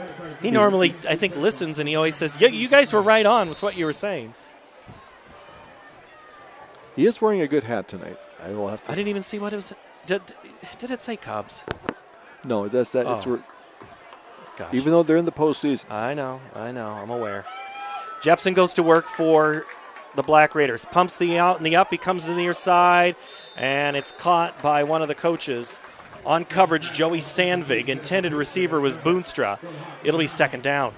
He's trying to find that timing. He went a little bit deeper. That's about more like a 12 to 15 yard route, trying to find something to soften up that corner. The corners have done a really good job. Frazee, Fisher, really keeping them in check. That they're definitely from the hash mark out kind of offense. This game's starting to feel a little bit like an SEC contest where we just go on and on. Jepson rolls out to the far sideline. He is going to throw it off the hands of Whittinger. Incomplete. Did the old basketball play where they're going out of bounds. And you try to, when you're diving out and you throw it on, there's going to be a hold called on Sioux City East. You know the play I'm talking about. Guy's going out of bounds. He throws it at the defender and maybe in a sensitive spot. That kind of looked like what Jepson was doing. Jared Anderson on the hold there. Oh.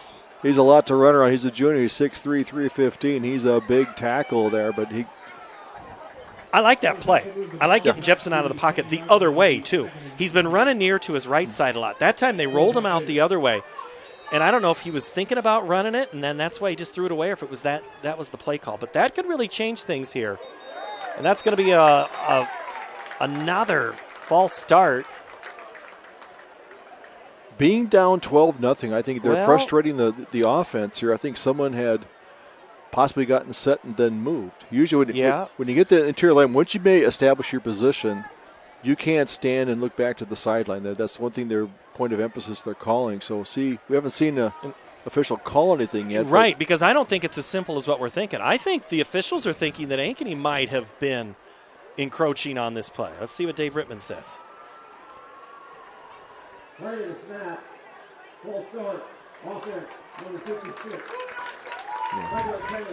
The defense has much more free reign and less limitations on their movement. You don't try to entice them to move, but if you're jumping, you're moving around, you can't call out signals, things like that.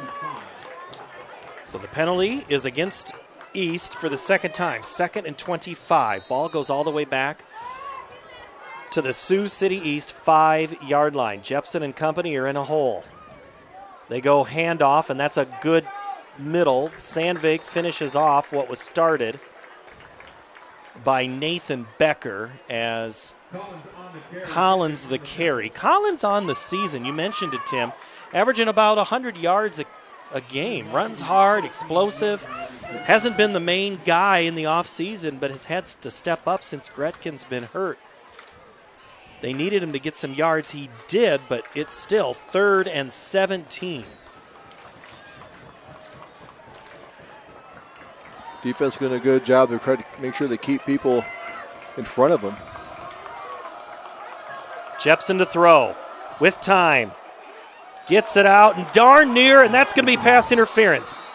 Right in the area of Boonstra was Grant Fisher, and they're going to get him for pass interference likely there.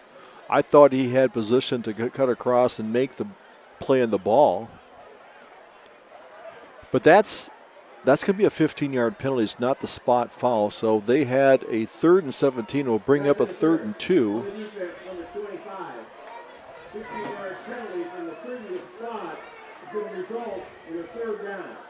So it brings up 3rd and 2. 3rd and 2. They had them covered. Well, 3rd and 2 from the 28, so that is much more doable.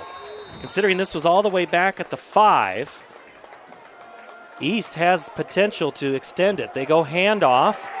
Frazee's there first with Minner. Short of the 30 is Collins, and that means it is going to be 4th down. Clock now at 3:30 left in the half. I would say that East would go for it. So I think they got so the high-powered offense. They can do things. They can roll Jepson out to the wide side. So now if you're Ankeny, you got to watch that they don't try to draw you off. As Jepson goes under center. Jump pass. They go, and it's a handoff, and it's going to be Collins.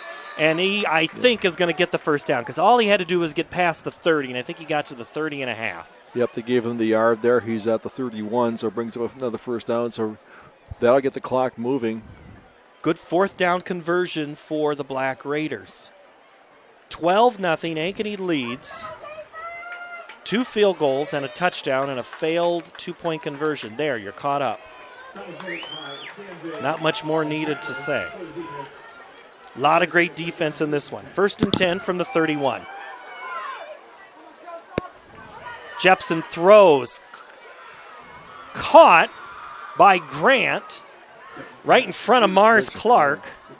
And that's going to be a great pickup on first down up to the 39-yard line. And that opens quite a bit of playbook for Sioux City, that once you get the short yardage situation, I think, with 2 minutes left to go in the half, they're in 4-down territory. They want to score before the half. Now they can open up that out, look maybe possibly something down the middle. They're playing a 2-deep safety. 3 receivers come to the near side. Jepson looks that way with time, throws it to the other side. His man is there. It's a question if he's in bounds, and he is. Fisher on the coverage. Who did they find? Of course that's who they found. Chris Ford again. That guy is everywhere. We got to get the ball up to the 45-yard line. He had time back there, and we're seeing that if Jepson has time, gets his feet set, that's when he's most dangerous. Very accurate passer on those out routes. Hard to defend. 1st and 10 from the 45. Plenty of time. 2:08 to play here in the half. Jepson goes under center to bark a call, then goes back with Collins in the backfield at midfield. Jepson throws nearly in the hands of Tanner Boonstra, but it's incomplete, just a little too much. Aiden Howard there for coverage. They run like a double inside slant there, and Boonstra is the trailer in that double slant. He was open there, but the ball came in a little too far outside that he couldn't make the catch, but that play is there, so now brings up a 2nd and 10.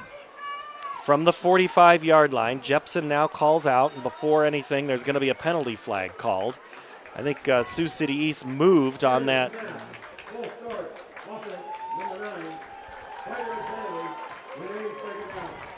But again, remember when I said this was starting to feel like an SEC game, that third and 27 or 2nd and 25, and a team still gets it? Yeah, that happened. South Carolina did that on Saturday night. I've seen that way too often. I think Coach is going to talk about that, giving up a 3rd and 25, almost giving a first down. Jepson with time, throws it near side, caught by Claiborne, and then he is muscled down. Kept him in bounds. That's the big thing. He gave him to a no gain. Actually lost a yard. Becker, Fisher, and finished off by Mars Clark.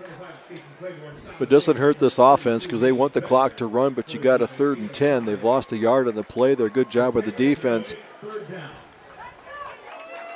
Giving him nothing deep. They're giving him the outside, but everything's staying underneath. See if they can have the nickel and dime their way down here. East needs to get to the 35-yard line here on 3rd down. Jepson throws off back shoulder, and it's incomplete. It's over the head of Tanner Boonstra. Becker and Clark were dropped back in coverage. It'll be 4th down. When he's looking to his left, they're bringing in, the defense is bringing coverage on that side. Frazee came in on an inside blitz where there's outside pressure from the linebacker. He comes on the inside from the linebacker's hip, putting pressure on Jepson. He has to get rid of it, so he has to throw it up in the air on the sideline, so it either falls out of bounds or makes the catch. So it brings up now 4th and 10. East now with 115 yards of offense, 108 of it from passing.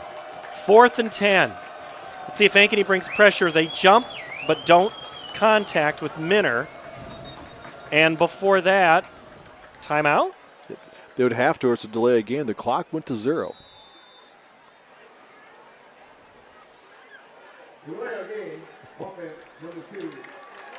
So East did not get the playoff or the timeout called before zeros. I think the coach may not want to burn a timeout. That's probably true. Yeah, he only had one timeout because they'll take the 5 yards because they can't make it up.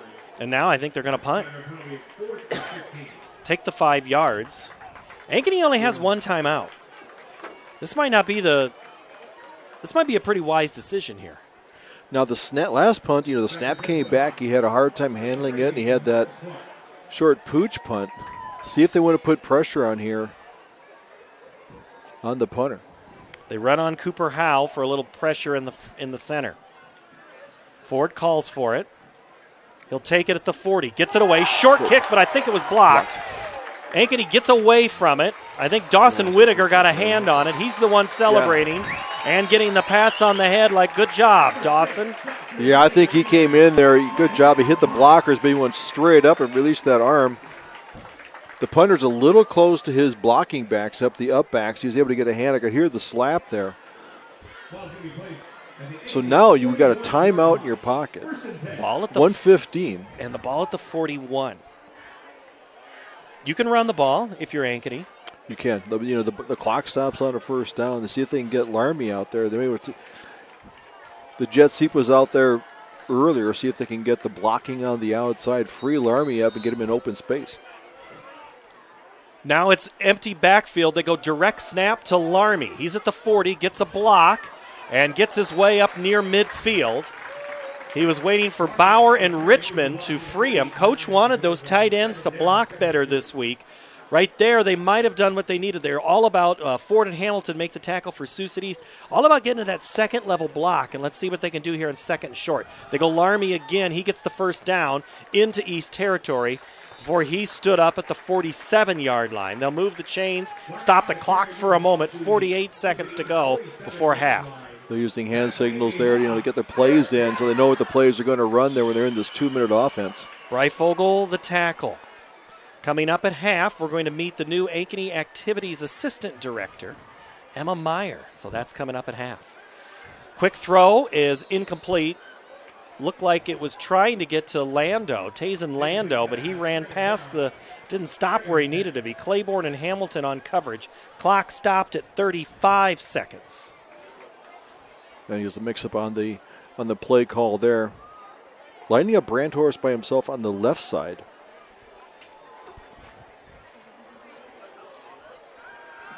Roush throws to the right, caught by Carlson. He makes one move, and then he is drilled, and that'll be probably a timeout by Ankeny. Ball gets up to the 43 before coming up Demke and McCaffrey. Lincoln McCaffrey makes the stop. So this will leave third and about 26 seconds. So now, Tim, you're kind of limited to what you can do, play, call, and try to exploit. Yeah, you can try to go downfield. What you can do is try to go downfield against, Brandor. See if you can pick up a pass interference, run something up the sideline. A safer route is running an up route, along the picket fence, we call it, inside the numbers. Between the numbers and the sideline is a good place to drop that ball. Did you have picket fence on the bingo card tonight? I think I did. Okay. It's the lower corner down below 0 for some of those. For those who are playing black out there cheering on, they go, picket fence. Yes, I got that one. We'll see if we can help those folks out tonight.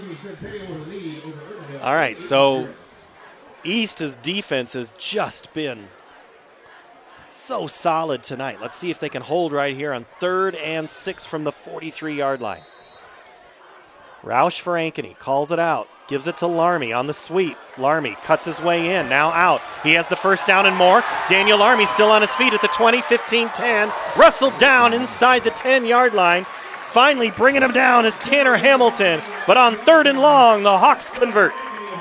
They have to be careful. The clock stopped on the tackle, but it'll start again once the ball is set for play. Clock at 13, and before the snap, there's going to be a timeout, Sioux City East, which helps the Hawks. They were going to have to down it with 12 seconds, so that'll be the second timeout by East. We're talking pass play, so what they run. Larmy goes on the inside, looking for a block there. Great job by the tight ends.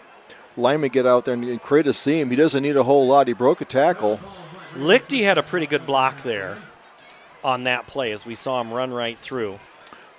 Lichty and Richmond did a good job, but that's what the coach had talked about. He's challenging the tight ends to come in because they're a big part of the block, and they become that 6th lineman that they need on the inside, so good job. Larmy, 19 carries, 114 yards. He is more than 70% of the offense of 161 total. Coming into this game, this Sioux City East defense has only given up 261 yards rushing the entire season in 4 games. So seeing Larmy, this is the best back that they'll see all year, and then Larmy's proving it. That's what he's dangerous. He's getting a little yard here, 2 yards here, hitting the backfield, but he has that speed and that power to bounce it to the outside. That's where his yards have been to the outside. There's nothing going on inside those tackles. But this Sioux City defense a little susceptible with speed on the outside. 3 receivers to the right. Richmond is on the line of scrimmage to the left. Now before the snap, a whistle, and again another timeout. All right, let's go down. Austin Oliver. He's down there on the sideline. Let's check in with him and find out what's going on the sideline. All right, Paul, hopefully you can hear me up there. We're good to go, but Ankeny's going to look with this last 12 seconds to see if they can put that ball in and get that lead up to 18 or 19 here, depending on what they do here. But this could be a pivotal play here, coming in with 12 seconds left to go in the first half. All right, Austin, thank you very much. First and goal from the 8. All right, let's talk about these second-level blocks, Tim. What is it that you can – one, it just – that's what you're trying to do, of course, all the time. But how do you do it? You got to be tough-nosed to do it. That it takes really good form because the tight end is usually it's a good tight end coming in there, or it could be a running back, fullback comes in. You got to have good form, and usually you're blocking down on a defensive end or linebacker because as they're trying to fill a gap, you're creating more of a gap. You're sealing someone off. They can't either they're not pursuing or they can't go on the backside. They could probably, I'm looking go here now, they can maybe run 3 plays. They have to have quick pass plays. They can't spend a lot of time. Do not take a sack if you're Ankeny. And you're not going to run the ball unless it's the last play of the half, I would think. But Larmy's still back there. They throw it quick backwards. Double pass coming. Brandhorst throws it into the end zone. Caught. Touchdown, Ankeny. It is Hayden Carlson on the pass from Andrew Brandhorst. If you had the halfback pass, he turned Rouse to there. That's a Carlson is a well-designed play if you only have 12 seconds to go. Defense came up, thought they were going to tackle him in the backfield. We see Whittinger coming in there as they're going to try. He's on the extra point team. Ganal on to kick. He's been busy this first half. 2 field goals. He comes on to kick the extra point here. That kick is up, and it is good. 6 seconds to go before half. Ankeny leads 19-0. Back in a moment here on CISN. What if you could make a priceless difference in your community for as little as $5? With the Des Moines Catholic Worker House, you can. For nearly 50 years, the Des Moines Catholic Worker House has given the homeless and low-income community a place to feel welcomed. With your support, we could turn 3,000 free meals each month into 4,000. We could build a brand new warming and cooling center in our future facility. We could provide more hygiene products, more clothing, and more hope to those who need it most. Feed the hungry, clothe a neighbor, and spread your generosity throughout Des Moines by scanning the QR code on the screen right now. Donate online via PayPal or mail a check to make a priceless difference in your community today. Thank you so much for your support. Ankeny to kick off with 6 seconds to go here before half, up 19-0. The kick is a short one, and it's going to be taken at the 7-yard line by Boonstra. Boonstra gets up to about the 25-yard line, and that is how the first half is going to end. Ankeny took them a little while to get their offense going, a couple of field goals, and then a couple of touchdowns. Liam Howard makes the tackle there on coverage, and Austin Oliver is going to chase down Jeff Bauer, head coach for Ankeny. We'll talk to Mike Winklepleck coming out of halftime, as this one has been pretty tough, pretty hard-nosed fight. Let's go down to the field. Austin Oliver has it right now. All right, Coach Bauer had some trouble with the red zone early in the game there, but finally kind of broke the seal there right at the end of the half. Tell me a little bit about that. Yeah, again, we missed a couple plays that we should have had. Obviously, our defense is playing lights out, playing hard. This is a good offense that scored a lot of points and thrown for a lot of yards, and we're doing a good job shutting out in half one. Yeah, last thing, they're kind of keying in on Laramie. Are you trying to do anything in the second half, maybe to misdirect or to get him some better touches or get some of the other players some good touches as well? Yeah, we have to. And we've had some other things. We just didn't execute like the way we should have. So we'll get better the second half of that. Thanks, Coach. Good luck. All right, Austin Oliver, thank you very much. Didn't hear too much surprising there, did you, other than... No, he's exactly right. The 8 defense is playing lights out. They had a couple opportunities, a few mistakes. They righten them. We're seeing turnovers. You got the block punt. You know, we had the big punt return. We had the interception. So those are all leading into points. And then we've been playing on the north side of the field the entire game. So this quarter. We had a stretch there where we were in the middle, and now we've been pretty much on the north side. But here's where we're at now. We're at halftime here on Homecoming 2025. Ankeny leads 19-0 over Sioux City East. When we come back, we'll have a conversation with the new Assistant Activities Director at Ankeny High. Kind of a fun story to hear from Emma Meyer. Comes your way next year. You're watching high school football from the Central Iowa Sports Network.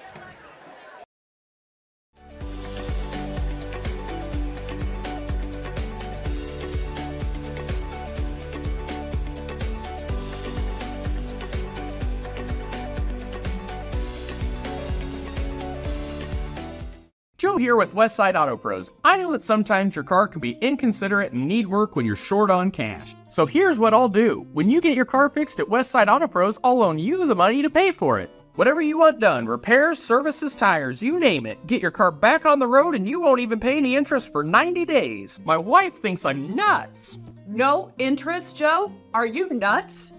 Get your car fixed now and pay later only at Westside Auto Pros. You don't suppose she's right? Employee Pricing Plus at DeArmond Automotive Knoxville. 2025 Ram 1500s with up to $15,000 off. Incredible offers on the 2025 Jeep Grand Cherokee with up to $9,000 off. And new Jeep Wranglers with up to $8,500 off. And save on a new Chevy Silverado 1500 with over $12,000 off. Employee Pricing Plus. Save big now at DeArmond Automotive in Knoxville, Iowa. Hi, this is Chris from Fireplace Superstore. And if your old fireplace isn't giving you everything you want, you need to come see us so we can show you Heat & Glow's industry-leading gas fireplace inserts. A Heat & Glow gas insert will convert your old wood burner into a high-efficient gas fireplace that's easy to use and will warm your house. Come see us soon and get on the schedule for this winter's installations. For the best selection of fireplaces in the state of Iowa, come see Fireplace Superstore, just west of Homeacres on Douglas Avenue. You want to get stronger, faster, healthier. You want more. You want to be part of something bigger than yourself. A place for people of all ages, all walks of life, that provides opportunities for all to succeed. We do that. We're the why. Build more than muscle. Build a stronger community. Free Godfather's Pizza. Begins with the download. Order through my new online ordering app and start earning free pizza and sides. It's easy. Download the Godfather's Pizza online ordering app today. Do it.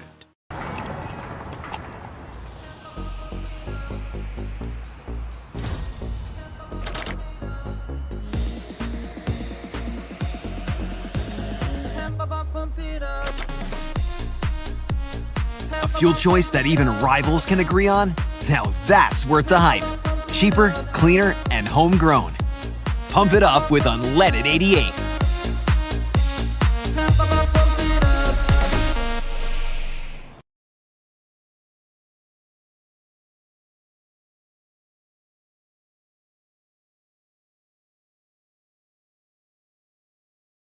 This is Chris from Fireplace Superstore. And if your old fireplace isn't giving you everything you want, you need to come see us so we can show you Heat & Glow's industry-leading gas fireplace inserts. A Heat & Glow gas insert will convert your old wood burner into a high-efficient gas fireplace that's easy to use and will warm your house. Come see us soon and get on the schedule for this winter's installations. For the best selection of fireplaces in the state of Iowa, come see Fireplace Superstore, just west of Homeacres on Douglas Avenue. Joe here with Westside Auto Pros. I know that sometimes your car can be inconsiderate and need work when you're short on cash. So here's what I'll do. When you get your car fixed at Westside Auto Pros, I'll loan you the money to pay for it. Whatever you want done, repairs, services, tires, you name it. Get your car back on the road and you won't even pay any interest for 90 days. My wife thinks I'm nuts. No interest, Joe? Are you nuts? Get your car fixed now and pay later only at Westside Auto Pros. You don't suppose she's right? You want to get stronger, faster, healthier. You want more. You want to be part of something bigger than yourself. A place for people of all ages, all walks of life, that provides opportunities for all to succeed. We do that. We're the why.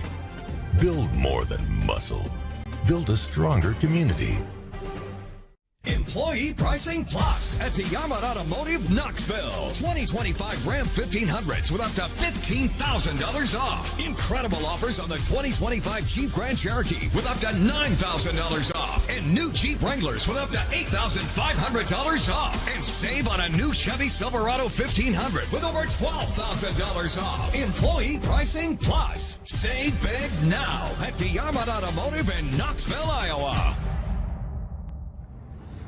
Halftime here on CISN. Emma Meyer is the new Activities Assistant Director. Yep. Or is it Assistant Activities Director? Assistant Activities Director. You started in July? Yep, July 1. Where'd you come from? I came from Ames High School. Well, did 3 years up there as their Assistant Activities Director. what made you get into this field?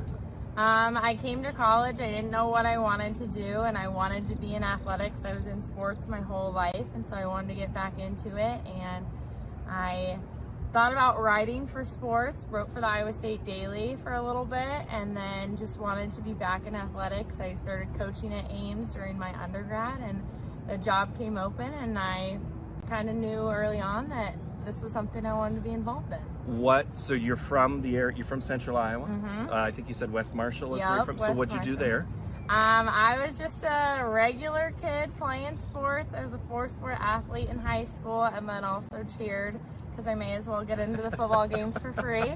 So I was getting into everything else for free. So I was involved in that, involved in a couple drama productions, FFA, all the things you could be in a small town. So That is, and it sounds, so that is kind of how your job is like you have to know about everything Yep. now. It's not just focusing on basketball or focusing on cheer. Yeah. We'll get to your jobs here in a minute.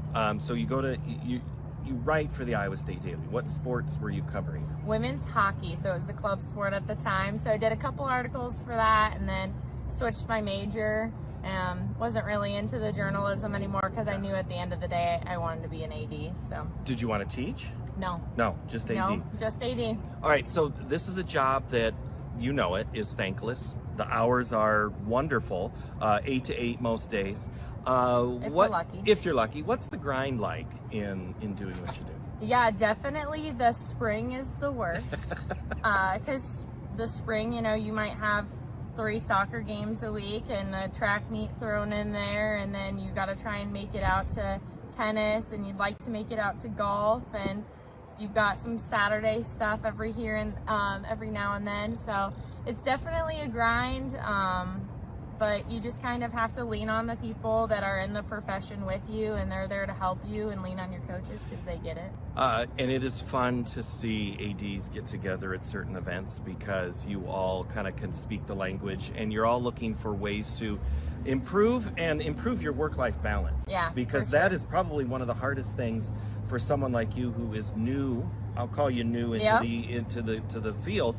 You have to not have burnout. So how is yeah. Mr. Baker working with you to not burn you out? Oh, it's been awesome so far. We've kind of do a divide and conquer.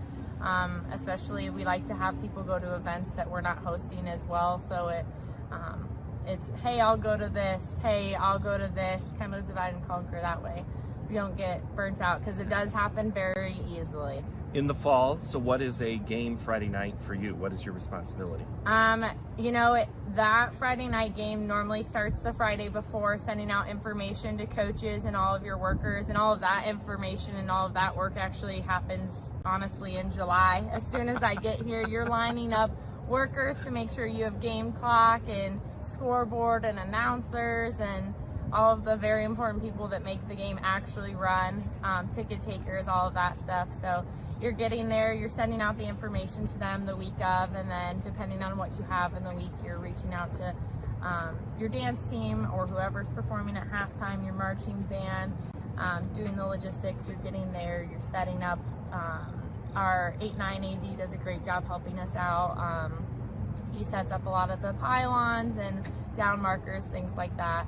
And then when you get there about 4:30, you blink and next thing you know it's 7 o'clock and you've walked 15,000 steps. And the game hasn't even started yet. And the game hasn't even started.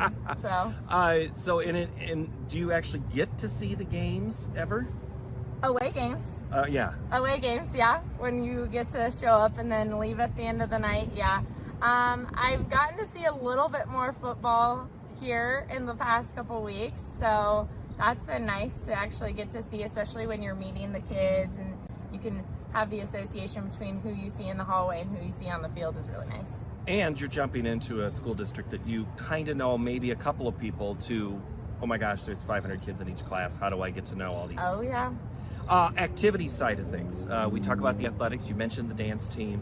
That's kind of that hybrid of the two. What has been your role so far with activities?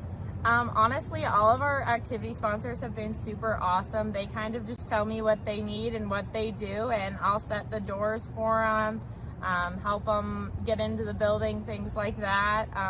But our activities sponsors and activities as a whole have been awesome, helping our kids. I think the first day of school, I took a couple of our cheerleaders. There were a couple other athletes with them, but a couple of our cheerleaders, we went around to the elementary schools and got the kids all excited for the fall. So it was really fun seeing the little kids be like, oh my gosh, a cheerleader. So. And you get a chance to go to one of the elementary schools and get to meet some of the people there that you might interact with. They might have the volunteers. I think there's a couple of elementaries that always have people who I always see as ticket takers. Yep. Ticket takers are your friends, the concession stand workers, all of those people make. What's the number on a football game or maybe a volleyball game that it takes to make the event happen before anybody even steps on the court? Oh gosh. Are we in the dozens? A dozen at least? Yeah. Easily. By the time you get all of your volunteers from other groups to work concessions, your ticket takers, your chain gang, all the people up in the press box, you're easily in the dozens, and that's not even including the people on the parent committees that do all the things that make the games extra special. So as Mr. Baker walks by and heads into the office, I know what some of his email looks like.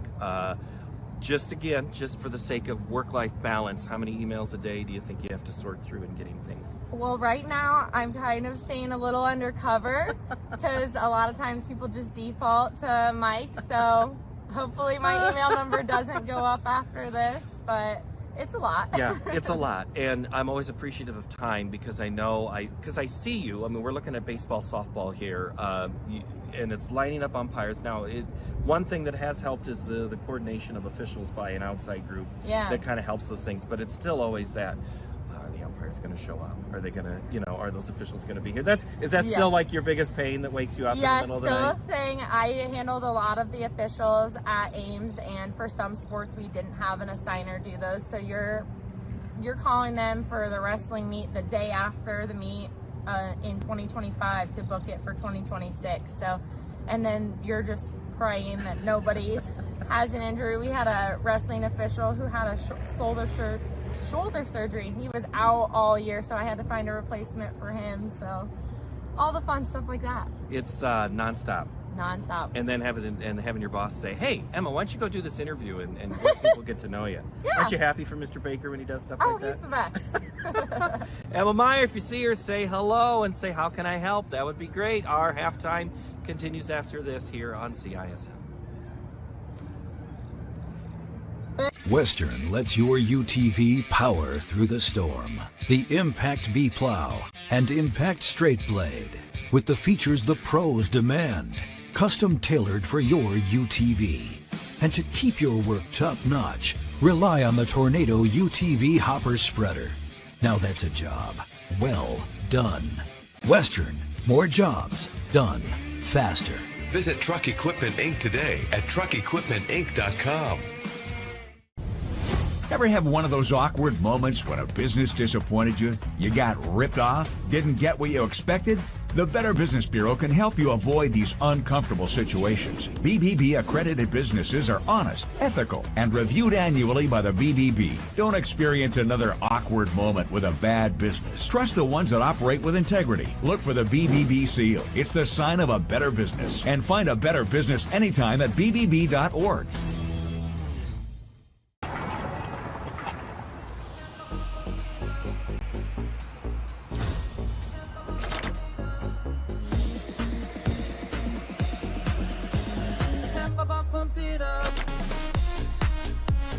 A fuel choice that even rivals can agree on?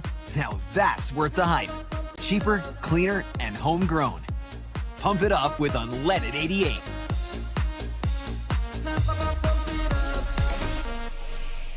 Thank you for tuning into today's broadcast. Don't forget to like and subscribe to the channel so you don't miss any of our live events.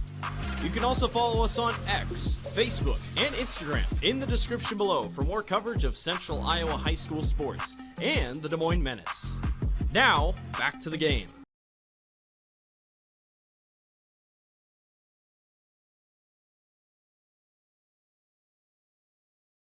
Being choreographed by the National Dance Alliance. Halftime here. Ankeny leads Sioux City East 19-0 on Homecoming 2025. There was the dance team headed off. We had a chance to see the band, as always. We will be talking with Jennifer Williams before the year is through for our annual conversation about what goes on in the band. And, all right, Tim, I'm going to put you in charge of looking at Austin and keeping an eye. I'm going to quickly run through some scores. Johnston beat Council Bluffs Abe Lincoln. They had a problem with the lights over in Council Bluffs, so that game's over. 49-7, Johnston wins. Johnson and Ankeny play here next Friday night. Centennial leads Urbandale at half, 28-0. Valley 7, Indianola 0. That's in the second. Dowling leads Waterloo West, 27-0. Waukee Northwest, number 1 in Class 5A. They lead Des Moines East 49-0. And Liberty and Iowa City West tied at 24. First half stats. The best stat of We'll give the best stat of Jeff Martins in a moment. But first, let's talk about Sioux City East. 12 of 23 passing for 108 yards. Rushing, 11 carries for 7 yards. That's a total of 115. Jepson, 1 carry for -10. So that's that couple of the backwards play there. Collins, 8 carries, 16 yards. Ford has caught 4 passes for 45. Boonstra, 2 for 24. Claiborne, 2 for 10. Grant, 3 for 25. For Ankeny, 8 of 22 passing for 59 yards. 20 carries, 110 yards rushing. And Daniel Larmy, 19 touches, 114, 1 catch, negative yards. Brandhorst, 3 catches, 16. Carlson, 2 catches and 12, and Brandhorst also has a touchdown pass. 169 to 115. Here's the stat, Tim. Ankeny, the average starting field position for each of these teams. Ankeny, their own 46. Sioux City East, their own 24. That's a big difference because you look at the long field for Sioux City East, and they haven't been able to get a sustained drive against the Ankeny Hawk defense, and the reverses happened. Ankeny had a shorter field, kept it on the field. It looked like the Sioux City East defense was getting a little tired there towards the end because they have to cover the field wide. The passing game opened up a little bit more. Larmy found a little more running room. So I see that, how they come out the half here because Sioux City East gets the ball. See what kind of adjustments they made at halftime to get that offense going. I feel like I'm in Les Mis right now, throwing the flags out the window. But Austin Oliver is down there. He's trying to find Coach Mike Winkelpleck as we shake things down here. Halftime score, 19-0. You got your glasses on him? I do. Is he close? Looks like he's there. Yes, he is. All right, let's go down to Austin Oliver. He's got 2 questions for you. We'll get you out of there, right? And we'll get to Austin in a All moment. right, hopefully, Paul, you can hear me up there. This is Austin down on the field with Coach Winkelpleck. I thought your defense played some great red zone defense there in the first half, excluding the last little few minutes of the half. Yeah, I mean, obviously, they're on the plus side of the field all game long. Our defense has done a great job holding up and stuff. We've got to do a better job of sustaining some drives, moving the ball offensively, and flipping the field. We're getting killed in special teams right now, and that's the difference in the game. Yeah, offensively, we showed some flashes there. How can you get that to be a little bit more consistent going into that second half as well? We got to settle in. We got to be able to run the football, and when we have opportunities to make plays, we got to make plays. We've missed some guys, and we dropped some passes. We just got to settle in and execute and play Black Raider football. All right, thanks, Coach. Good luck second half. Appreciate Back to it you, there. Paul. Thank you, Austin. Thank you, Coach Winklepleck. Thank you for your time earlier this week, and I also want to thank A.D. Cook for his time on the pronunciations. Huge help. I had a good chance to talk to him. Both of those guys earlier this week, and I always thank all the coaches. Thank you to, and I always forget to say this, to Shannon Sandvig for her help in coordinating information on Ankeny during this season. And Tim, we've got 2 minutes before we get to our second half, so that means we have just enough time to say we'll be right back for the second half in a moment. 19-0 is your halftime score. We continue right after this here on CISN. Ever have one of those awkward moments when a business disappointed you? You got ripped off? Didn't get what you expected? The Better Business Bureau can help you avoid these uncomfortable situations. BBB accredited businesses are honest, ethical, and reviewed annually by the BBB. Don't experience another awkward moment with a bad business. Trust the ones that operate with integrity. Look for the BBB seal. It's the sign of a better business. And find a better business anytime at bbb.org. Western lets your UTV power through the storm. The Impact V Plow and Impact Straight Blade, with the features the pros demand. Custom tailored for your UTV. And to keep your work top-notch, rely on the Tornado UTV Hopper Spreader. Now that's a job well done. Western, more jobs done faster. Visit Truck Equipment Inc. today at truckequipmentinc.com.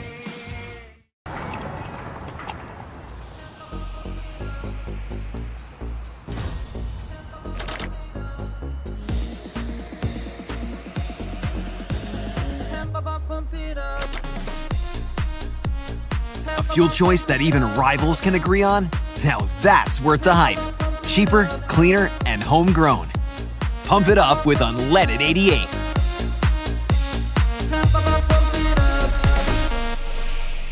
Thank you for tuning into today's broadcast. Don't forget to like and subscribe to the channel so you don't miss any of our live events. You can also follow us on X, Facebook, and Instagram in the description below for more coverage of Central Iowa high school sports and the Des Moines Menace. Now, back to the game. Players and coaches with positive comments and acts. All right, half number 2 ready to go here from Ankeny Stadium. Homecoming night 2025 for the Southside Hawks. They're in their yellow jerseys. There's Coach Gavin Sandvig talking to his squad as they get ready to run out here. Tim, all right, you heard Coach Winklepleck, you've heard Coach Bauer. What do you think of what both of those coaches said about the second half?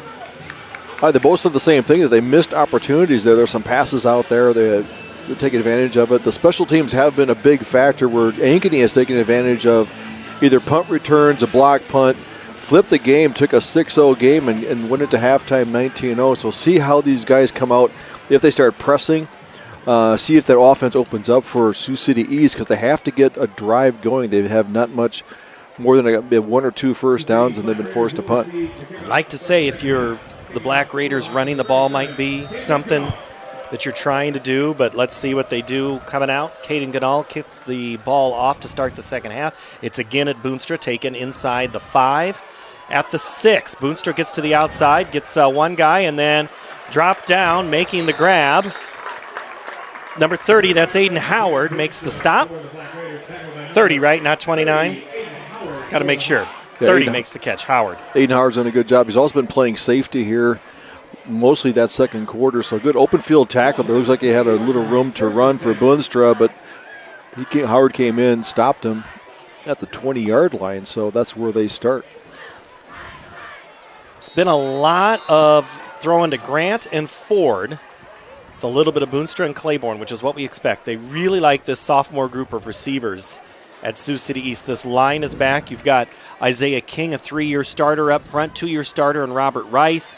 Darian Anderson's getting some college looks. You've got a Somsky, the center, does a great job of identifying things. They throw it on first down. Jepson rolls out, throw caught, and then pushed down at the 25-yard line by Whittinger. Catch is made by Kason Claiborne. Pickup on the play is 5. It'll be second down. We saw there that they left in, looks like Jack Oman, the tight end, came in there playing an H-back, providing a blocking back in front of Jepson. Gives him time to do a quick rollout, read, and pass. Hawks move a little bit on that hard snap count. Jepson goes back up over his line. He gets Collins now back on his right side, near side where we are located. They throw far side. Intercepted, Mars Clark. Mars Clark trying to do that dance, and he is going to be ripped down.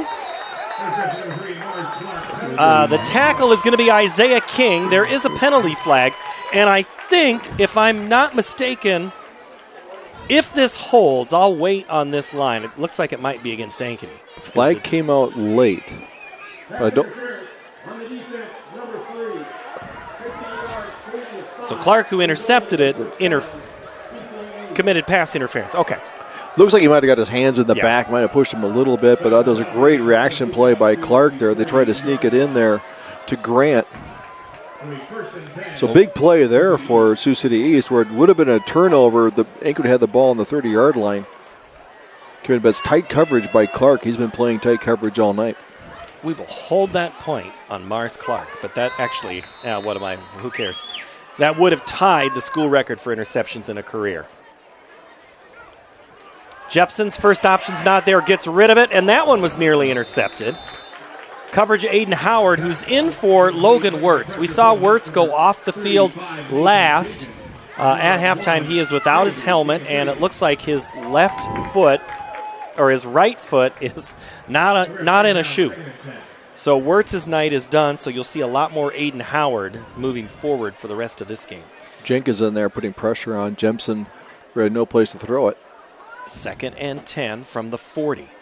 So it's like pick a linebacker who you want to have blitz. We've seen Sandvig, Jenkins, Whittinger, all blitzing, putting pressure on, not sure which way it's going to come, where the pressure points will come from on Jepson, keeping him off balance. Play clock at 2. The Black Raiders get it off in time. Jepson throws far sideline, single coverage, running stride for stride. Owen Fisher and Ford.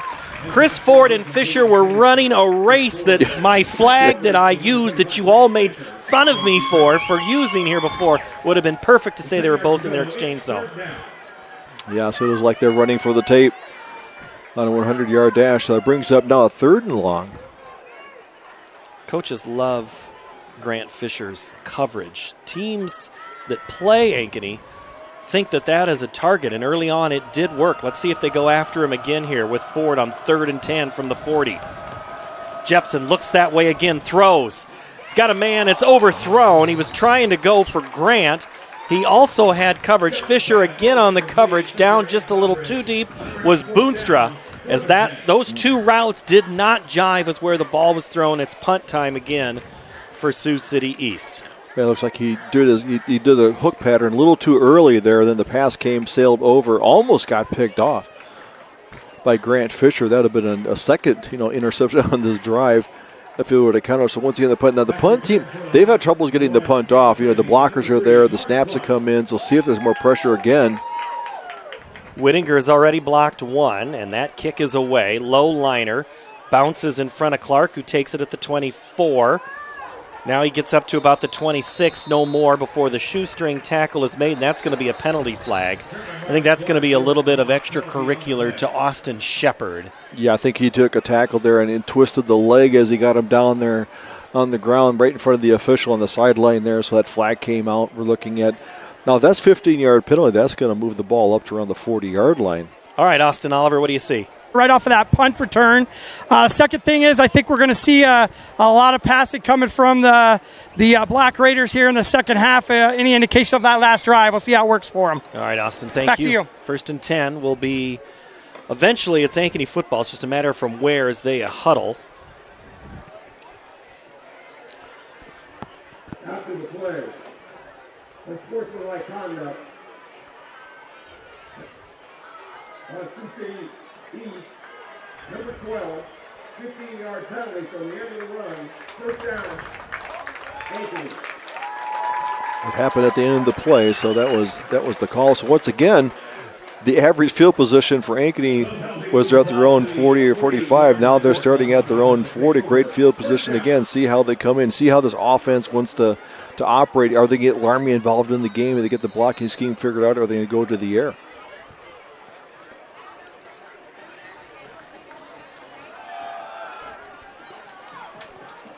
Handoff kept up across the 40, not much further. Fritz makes the tackle of Larmy.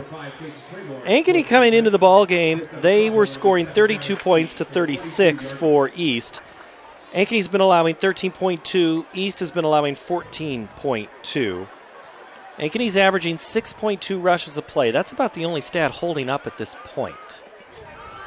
Yeah, a little less on that play. Couldn't quite get to the outside. I think they're trying to get the guard to pull out there. Then Seal just couldn't quite get to that aggressive defense. So it looks like the running lanes are to the outside of the tackle versus the inside. 2nd and 8. Fisher goes in motion. Now he gets next, and they throw it, giving pressure. Roush to run, gets out of bounds, and takes out the ball boy on the far sideline. Picks him back up. Well, actually picks up the ball. Then he hands it to the ball boy. Not sure Roush. Hogenkamp chased him out there. Roush, maybe if he wanted to be a little more heroic, put his shoulder down, but hey, just get a yard and live to play another down. Great job by the defensive end there for Sioux City, making it, pushing him to the outside. He didn't run flat parallel with the line of scrimmage. He had a belly back to get there, losing yards before he found a lane to run. So good defense by Sioux City. 3rd down for the Hawks. Roush rolls out, throws back across the middle. Dropped in and out of the hands of Nathan Richmond. And that would have been right at the sticks. Demke was there. And that's going to be a punt situation for the Hawks. That's a little dangerous when you roll out there, throw it back into the middle of the field, but Richmond is wide open. Not always a main target. He's got 5 receptions on the air. He'll think about that one, but maybe he'll get another chance here. So now Ankeny goes 3-0 at the punt game, but can they pin them back, not allow a return to keep that field position in their favor? Clayton Gardner to punt from his own 30-yard line. Back deep, Ford. They roll out to the right to allow a little more time. That's a short kick, but it's going to take an Ankeny roll. There's 5 escorts inside the 20, down to about the 13-yard line. The old rolling kick, the rugby kick. Haven't seen that. Matthew Hawk did that for Dowling a few years ago. That dude kicked in the NFL, so it can work. Well, he picked up 20 yards there on the roll, but one thing that comes out, when he rolls like that, he rolls it out. One that gives us a chance for his coverage team to get downfield, then he kicks it, and really it's a very hard ball to return.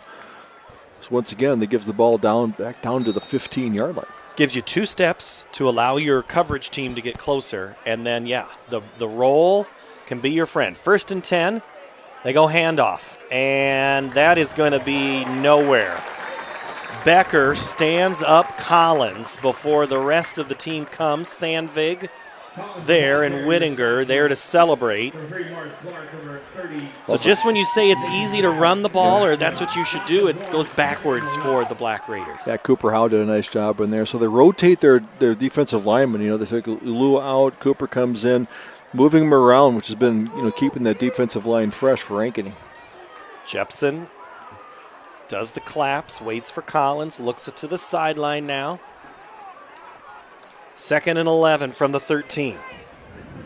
Jepson throws far sideline. Caught. Boonstra out of bounds near the original line of scrimmage.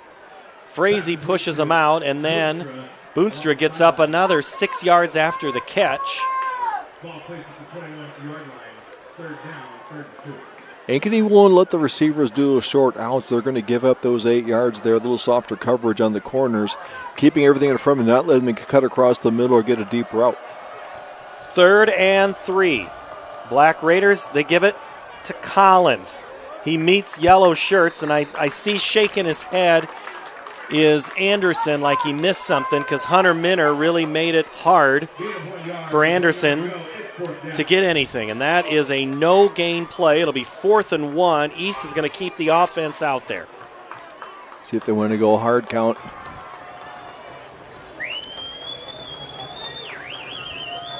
Jepson under center. Before the snap, that's going to be false start on Sioux City East. I think either a receiver or somebody on this near side moved. That'll bring the punt team. Here comes Ford and company out to kick it away. Prior to the snap, false start, offense from the 72. 5-minute penalty. Yeah, the offensive lineman there, they definitely had a running play going on there. You want to go with the sound, and the center got the snap and the movement. Little late there if they're going to get the motion penalty. So it was a 4th and 1, which was doable. They've ran that ball and had success. Now it goes back. Boy, Clark and Frazee are giving Ford a lot of respect on this punt. And he gets a high one, and it's going to bounce at midfield and take a Sioux City East roll. Then it comes sideways and will be knocked down dead by Boonstra at the 44-yard line. And let's go Austin Oliver with a report.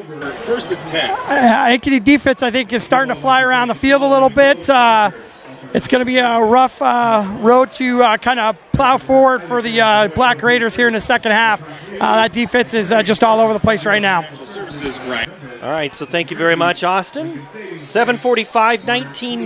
Ankeny in the lead. 3-1 Hawks, 4-0 Sioux City East Black Raiders doing battle here. Ankeny's offense, second possession here of the half. Cooper McDowell goes in motion. They give it to him on the jet sweep. Cooper cuts it back up and then gets back to the line of scrimmage and no further. He's ripped down, I think, yes, Hogenkamp. Hogenkamp and Breifogel, if you're dyslexic, you're having, just pick one. Those guys are in on every play. They're similar in size, and Hogenkamp comes in at 6'4", 215, good-looking linebacker. Very difficult to run on this defense as they prove throughout the year. No gain from the 44. Roush to throw. Far sideline. Caught. Brandhorst out of bounds. Does the pirouette. And they're going to mark him into Sioux City East territory at the 47-yard line.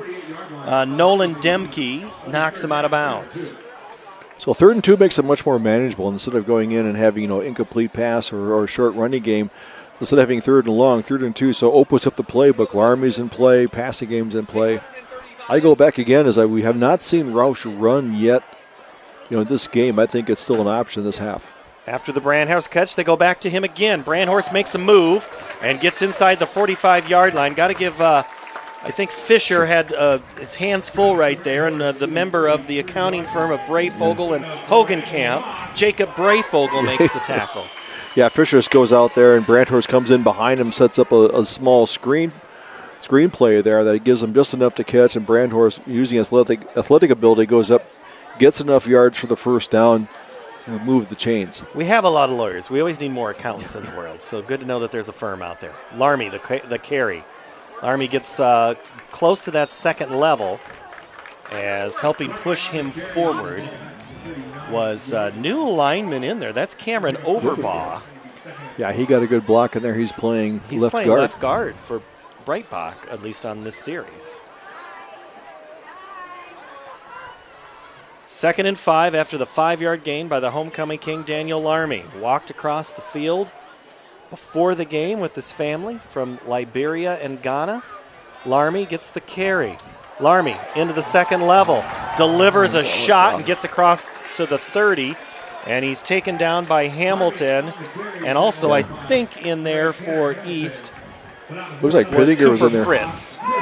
Pittinger as well. I think he's just got I think he caught the shoelace and tripped him up there. That was the touchdown saving tackle. Larmy ran over someone there that picked up 10 yards on his own. That's what he does. He gets stronger as the game goes on. He's got great leg strength. What's Coach calling him now? The Energizer Bunny? Because he keeps going and going. Roush gives a play fake, keeps it himself, and runs it forward inside the 25-yard line. And I think it's Hogenkamp and Jack Omen in there. That's a good play. There's a read option. He goes in there, gives it to Larmy. As Larmy goes to the right side, he pulls 2 or 3 defenders with him and opens up there for the tackle and the guard to create a hole there. Picked up 6 yards there by Roush. That's his first carry of the game. 2nd and 5, 5:14 to play, third quarter, and Ankeny's going to go backwards on the left tackle movement. I think Lichty is going to get whistled here. Yeah, that's what then Coach will pull his hair out. That all that yards you gained in the first down is wiped out by a procedure penalty, so it brings up now 2nd and 10. somewhere on the left side, either Lichty or Breitbach. Coaches are, Lichty comes out for the play. Penalty makes it 2nd and 10.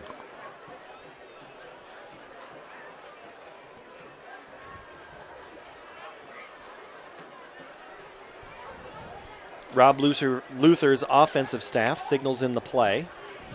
Offensive line gets set, play clock at 3. Snapped.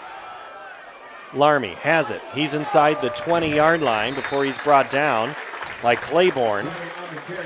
And it's very close to the first down, so it's going to be 3rd and maybe a yard. Yeah, we see Breitbach come back in, kicking Cameron Overbaugh out to the tackle position. We're seeing the benefit there. Breitbach got a good block in on the inside. Once again, Larmy's most dangerous going up the middle because if you miss a tackle, then he has the whole field to make a cut move or go to the outside inside, so he's most dangerous that way.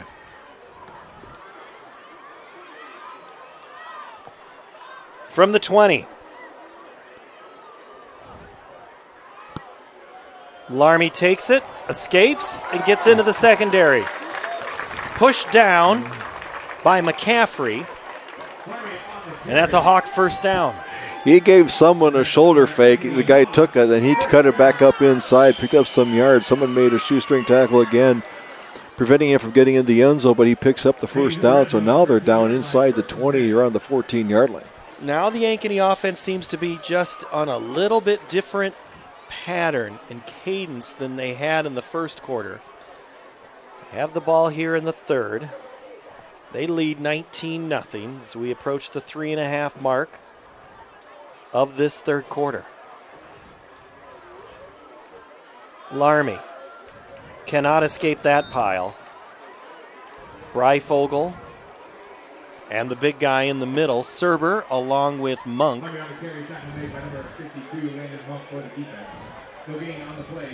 Yeah, Landon Monk, Jack Oman in there, pinched down, did a nice job on the tackle, making it a no gain. We've seen Roush throwing fastballs down here. He gets a receiver, and he's seen a couple going over the middle, getting over the safety. There's a lot to look at when you're a quarterback. You know, when you sit back in the pocket and you got a lot of things cooking. And they play a single high safety. So Ford's back there. Ankeny's going to have to call timeout. I think they were maybe not quite all together. We'll step away 19-0 here from Ankeny.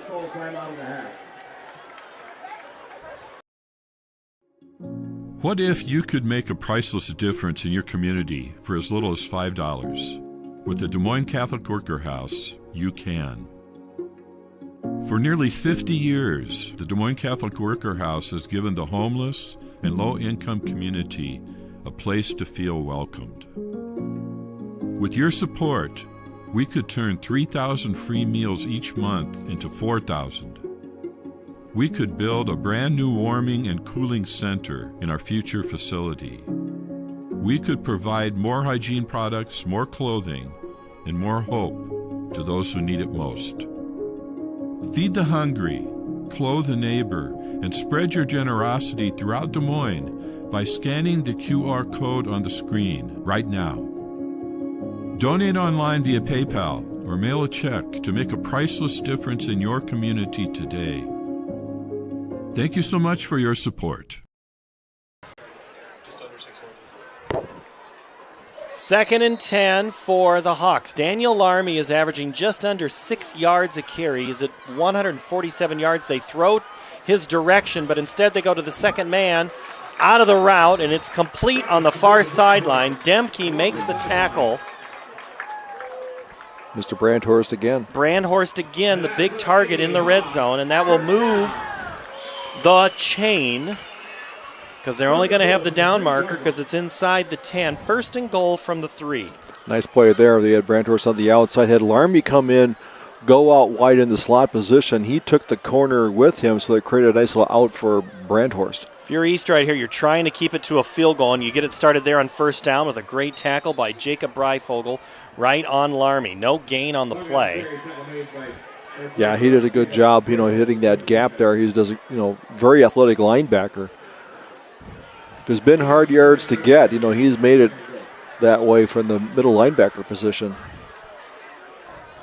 Very physical linemen for Sioux City East, but they've been on the field almost too long there. This offensive line's wearing on them. Richmond in motion. Larmy up the middle. Daniel Larmy, touchdown for the Hawks. Yeah, we see Lichty came back in there. Breitbach, they put the heavy bodies in there. They did a good job moving that line forward. Larmy doesn't need a big hole. He took it, cut it inside the tackle there for the touchdown. Daniel Larmy tried to throw for a 2-point conversion. Instead, he'll settle for another 6 points. Camden Ganal comes on to attempt the extra point. I think Roush's job is safe so far. Well, Ganal's kick is up and good, but let's not forget the touchdown pass thrown by one of the wide receivers earlier. 26-0, Ankeny in the lead. Just under 2 minutes to play.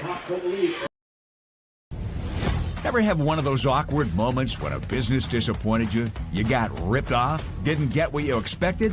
The Better Business Bureau can help you avoid these uncomfortable situations. BBB accredited businesses are honest, ethical, and reviewed annually by the BBB. Don't experience another awkward moment with a bad business. Trust the ones that operate with integrity. Look for the BBB seal. It's the sign of a better business. And find a better business anytime at bbb.org.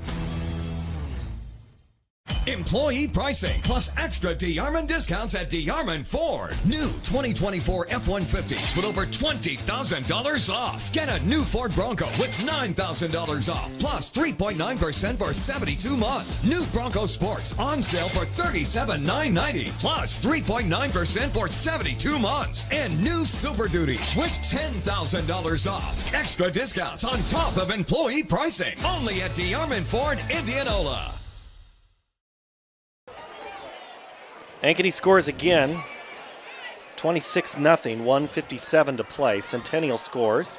They now lead Urbandale. They'll have a running clock there off Aurora Avenue, 35-0. Valley 14-0 over Indianola. That's in the third. Ganal's kick is short, and it's going to get away. It's going to be taken, and I think the return man's going to want that one back. Let's go down. Austin Oliver. Tim. Hey, Paul, Tim. Just want to call out two things. 24 for the Black Raiders, just a heck of a player. But this Ankeny offense has just worn this Black Raider defense down over the course of the game. That was a back-breaking drive that they just completed. Took a ton of time off the clock. Exactly what the Coach Bauer probably ordered up. Back to you. Brayfogle has been fantastic. Valley just scored again, 24-0.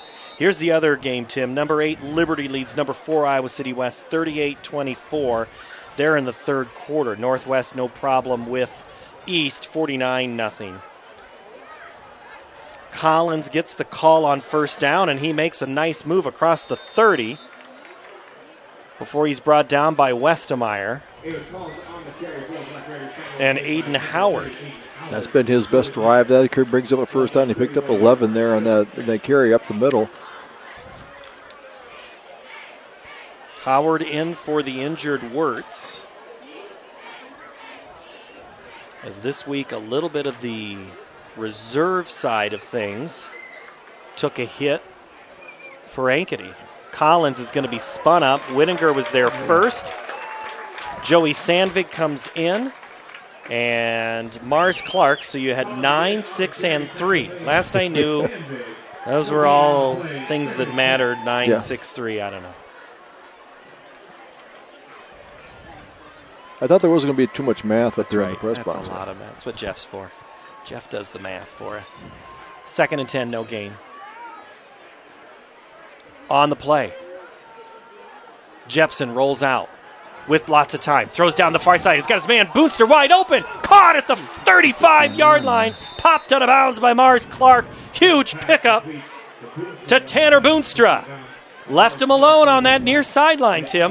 Yeah, he got behind Fisher. I think Fisher was looking for safety help over the top. It was a little late getting there.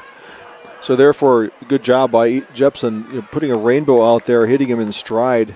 Pick up a huge shot. This is one of the few times we've seen Sioux City East on the other side of the field, on the short side of the field. 35-yard gain for the Black Raiders. They go back to Collins underneath, and he has some space. He's drugged down. Hunter Minner grabs a hold and hangs on for dear life.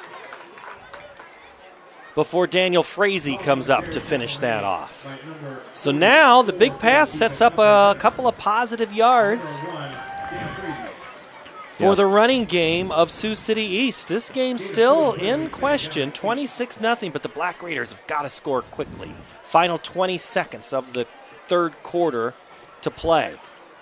Jepson, hard count, and Ankeny's going to jump. So they'll get a free 5, stop the clock at 15 seconds. Final snap, Postman on defense, number 99. Minor penalty, still second down. Looks like they wanted to get the rusher. They're expecting the pass on the 2nd and 8, so now we're the 2nd and short. Opens up their playbook. Short routes may be in play here for the Sioux City offense. They had great success in the first half with these quick little outs, you know, for 4 or 5 yards. They've gone away for it. They want to get some more chunk yardage. I think Austin said it a couple of times. Go back to some of those scripted plays. Those early ones were working. And Jepson, the more time he's had, the harder time he's had complete. There he is, running for his life. He's hit as he throws towards the end zone. Booster's there. It's caught. Touchdown, Sioux City East. 27-yard score as time expires in the third quarter. Jepson took a hit but delivered a strike to Boonstra for a score. That's a tough quarterback to stand in there. He rolled out to his right of the rush. He saw that Boonstra was running the baseline back there. He came from the left side of the formation. This receiver that didn't get up, he dropped it in there just over the outstretched arms of Whittinger for the touchdown right at the end of the third quarter. Here's the replay. Watch this again. As coming in, got a good rip on him, but then just floated in behind. Winiger was trying to play defense in the back. Sometimes the linebackers getting back is the harder thing to do, as that kick is going to be up and no good. So the extra point by Anqualai is no good, 26-6. We go to the fourth quarter here from Ankeny Stadium. You want to get stronger, faster, healthier. You want more. You want to be part of something bigger than yourself. A place for people of all ages, all walks of life, that provides opportunities for all to succeed. We do that. We're the why. Build more than muscle. Build a stronger community.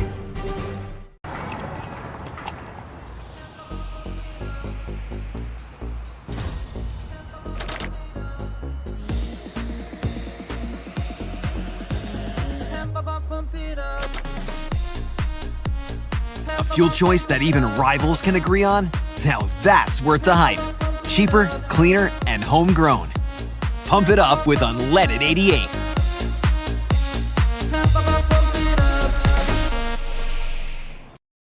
Sideline, but there is no 33.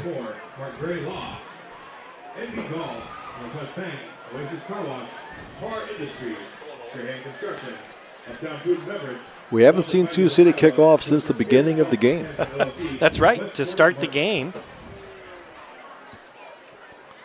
Anqualai is on to kick it off, and it's going to be an onside kick. It's going to bounce perfectly, and that is going to be an easy football. It bounces out of bounds. And Ankeny took a shot right there. Who is down on that turf? It took the odd bounce, and then as he tried to grab it, took a good shot there, number 22. So that's Cash Johnson. Great onside kick. Perfect. It goes up and over. And if it just stays in bounds, I think Sioux City East covers that. Quick ball was cut. Subsequently went out of bounds. The first down, Ankeny. Yes, no penalty for the ball going out of bounds. Cash Johnson coming out, because usually what that wedge does on those onside kicks, that first guy that tries to touch it, the kickoff team goes down there and tries to blow him up, trying to get the ball. They almost did, so big play there. What you have is they're still down by 3 touchdowns is what Sioux City East needs. If the clock is on the side for Ankeny, if they can run some time off this clock for the drive. Fisher goes in motion, given to Larmy. Busts through and just about broke another one.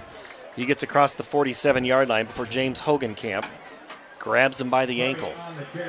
The ankles, he got him. He just dove in there and got him because if he could have broke that tackle, it was going to be wide open here going down the right side.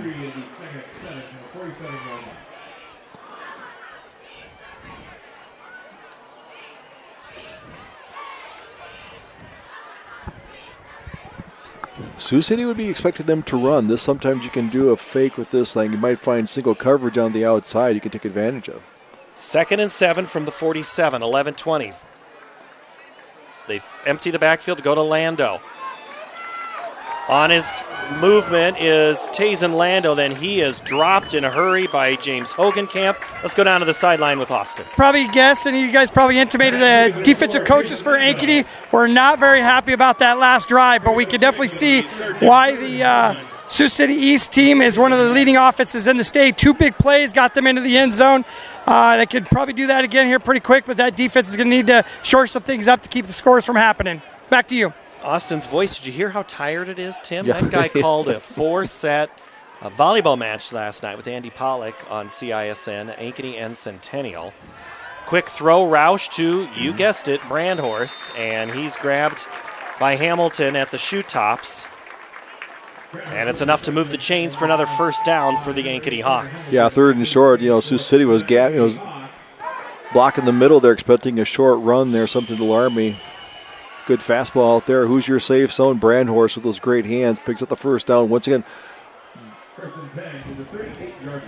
On the 38-yard line, they have the field is on their advantage. They can keep this clock moving. Tick-tock. Big for Ankeny. Once the ball snaps and Roush throws it far sideline. He's got Fisher at the 10 and incomplete. Oh, wow. Waiting for the ball to come on. That's one of the best passes that Roush has had tonight. He put it up there just under Fisher hand. The DB got back there just in time to break that up, tackling him. Christopher Loggins III is in there to break it up. There is a penalty flag on the play on the far sideline. Illegal shift. Illegal motion. 88 was moving to get set when the ball was snapped. On the offense, 5-yard penalty, replay, first down. Penalty against the Hawks. That's one thing Coach Bauer has talked about, of trying to get his team to commit less. I think that's a new thing. I don't think any coach has ever said that before. Yeah, no. So Sioux City declines the penalty, giving up a second down. They don't want to give an extra down. They can run some more time off the clock. So we'll see if that comes back to bite them. It's a 2nd and 10 versus a 1st and 15. For Ankeny. Larmy with 28 carries, 153. Roush keeps it. He's grabbed at the lower shin area at the line of scrimmage. And that is Monk, who gets helped back up. We've got a downed Sioux City East player at the 37-yard line.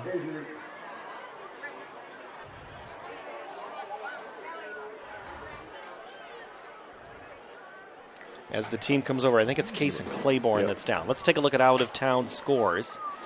As the game that you want to know, Tim. Number 8, Liberty leads Iowa City West 45-24. Northwest has closed the books on Des Moines East, so we'll have a same number 1 next week. Waukee Northwest 63-6 winners tonight at East. Dowling in control at home tonight against Waterloo West, 48-0. Johnston beat Lincoln of Council Bluffs, 49-7. Centennial has defeated Urbandale, 42-0. And Valley has gone final on Indianola, 24-love. Dowling has, West has now scored on the Maroons, 48-7 in the 4th. Here we are in the 4th. Are we really that late, 9:20? Everything else going final. I don't know if that's because a lot of these are continuous clocks.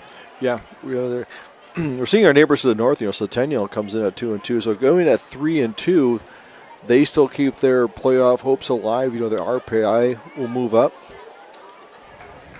So next week, as getting a hand and getting off the field, it's Claiborne.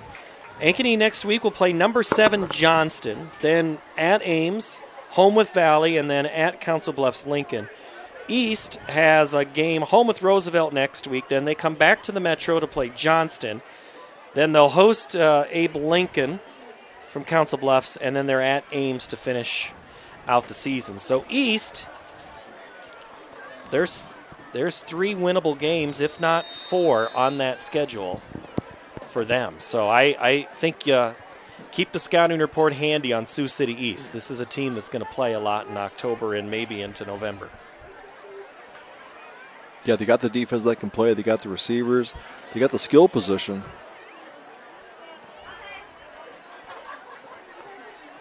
Third and 10 from the 38. 9:50. Clock moving. Ankeny trying to milk a little bit of this clock. Roush in no hurry, now moves up to get the snap. Sends Larmy in motion with a hand wave. Roush looks down, trying to set up the screen. Gets it to Lando, who is going to be hogtied back by Lincoln McCaffrey, the junior, 6'2", 185-pound defensive player. And Ankeny's going to bring the punt team on and try to pin the Black Raiders back and make this road a lot rockier for them to try to mount a comeback. If you're going to punt this, you want to punt it towards the sideline. The ball's right in the middle of the field. That screen pass play has not worked against this defense the entire night. They flush it out. Too much of they're not holding the lineman. They're getting a influence block because they're coming in. Roush is having to backpedal, then try to get a touch pass out there, to the receiver. So it's not been a good play for them tonight. And we have Ankeny cannot get the play off, delay a game, and that is not the worst penalty if you're trying to punt it. You're already playing with a short field right there, trying to see where Camden Ganal can pin this one. Now he goes back 5. If you're East, you might as well decline that. I don't know if in high school if you can decline it. I think you're right. I think you have to take it. Yep. Yeah, I've seen that standoff in the pros. I like that. Ganal runs out, gets it blocked, or at least off the side of his foot. I'm going to say that Hogenkamp might have made a strong influence. There's a flag on the play from the far judge, the official. See what he's calling there. So that time Ankeny on the rugby-style kick might have made that a lot harder. At least East has figured out a way to defend that differently. I think he tried to get something on there, kind of overkick it, and then just didn't get all of it. I didn't hear the block. If this penalty is against Sioux City, they will probably punt it over again. After the play, personal foul, hit on a defensive player, number 88. Will add those 15 yards to the end of the run, first down. So the penalty will be against Ankeny. Nathan Richmond with the hit on a defenseless player gives Sioux City East some of their best. That's going to mess up Jeff's average that he's been adding up over there of average starting position. This is going to be on the 45 of Ankeny. Yeah, he's got that Excel sheet over there. He's probably doing, pivot tables. He's getting it all figured out. He's got it or good to go. But this is when you want to keep your head in the game. You don't need to make something, grand here. The clock's in your favor. You don't need to give a short field to Sioux City East. So playing smart, not getting these odd penalties that coaches talked about. Sioux City East, 9 penalties in this contest. 6-4 Ankeny. Penalty is a big part of this. They go on the flea flicker right side, and it's Quentin Pollard. And Pollard is going to find some space and get darn near 10 yards on first down. He'll get up to about the 36-yard line before he's popped by Andy Liu. Whittinger almost had him in the backfield there. Made him change direction, but still able to pick up 9 yards, make it 2nd and 1. Opens up the playbook, see if Jepson wants to do something downfield or down the middle. 2nd and short, playbook's wide open for East. They trail 26-6, 8 minutes to play. Jepson and company can score in a hurry. What can they do here in this final minutes? Jepson, quick throw, great strike in and out of the hands of his intended receiver. And now they go Pollard again. Jenkins was on coverage. And I think Jenkins had friends with Daniel Frazee. So that was very similar, Tim, to those first quarter plays that East ran. Yeah, he just caught the ball, turned, and fired off to the sideline. Just a little miss, but into double coverage. So Ankeny had it disguised very well. The receiver couldn't come down with the ball. Empty backfield. Cal Jepson, the baseball player, future Western Kentucky, rifles it, and it's caught at the 30. Boonstra, tackle Becker. Boonstra becoming a favorite target. This comes in, he's had 14 catches on the year coming into this game.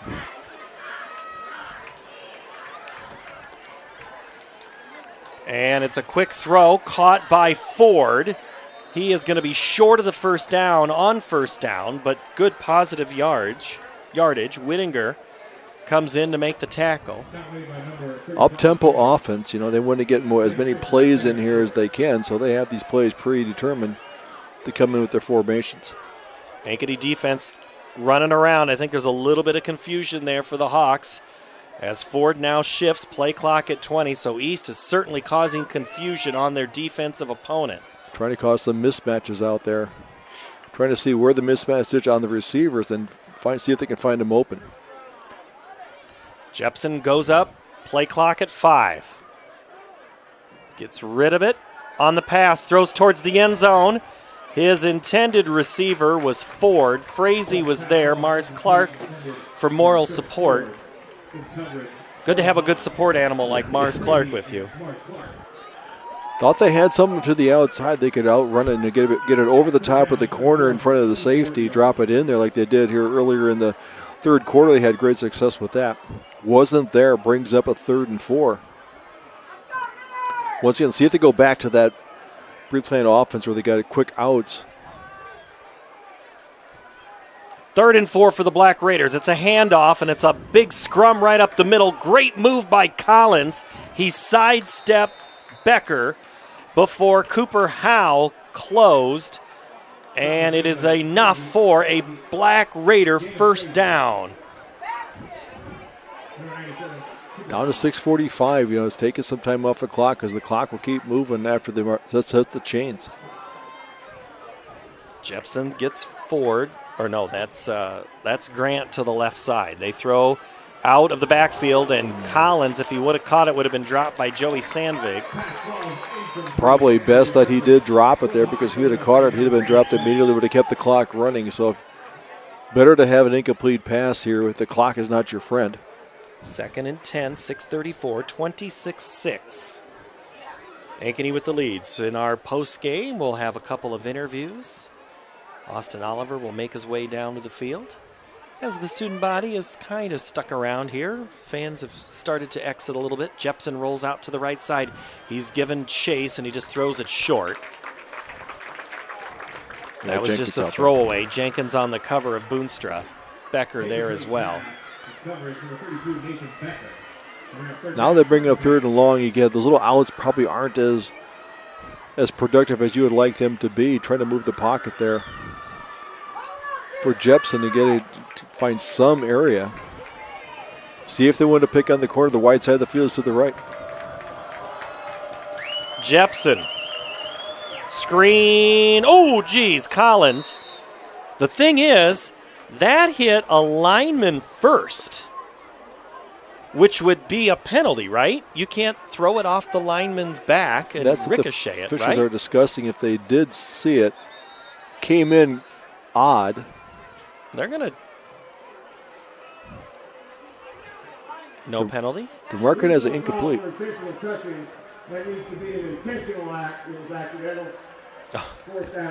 Okay. No harm, no foul. Yeah. I think he was trying to get it to Collins. It's just that the lineman was there in the wrong spot. Yeah, he didn't raise his hands like it glanced off him. So, all right, 4th down, Jepson. Pocket disappears. Hunter Minner finishes. Westemeyer was there first. Westemeyer is still on the ground. Minner makes the tackle. And Westemeyer took a shot right in the ribs. Yeah, maybe part of got his stepped on. Part of his jersey is coming off his shoulder pad there. He made the impact, and then they came in and finished it up. So that killed the drive, a promising drive there for Sioux City East. They made it down to the 30-yard line or 25-yard line. Turnover on downs, 2nd time tonight. Who's had a better game tonight? Brandhorst, Minner, Becker, Jenkins? Yeah. I've seen Hunter Minner. If you get that kind of a rush from a 3 down linemen. I would say that, they've all done a really good job containing that offense, keeping Collins in check. Larmy on first down after the turnover and downs is stopped. And 3 white jerseys. Guess, you want to take a wild guess? Fritz, but Breifogel and Hogenkamp.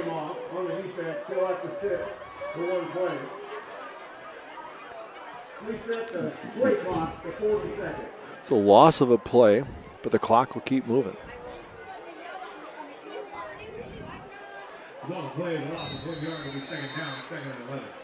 Roush has not been bashful to pass here, even though they want to run the clock. Something safe, usually to Brandhorst.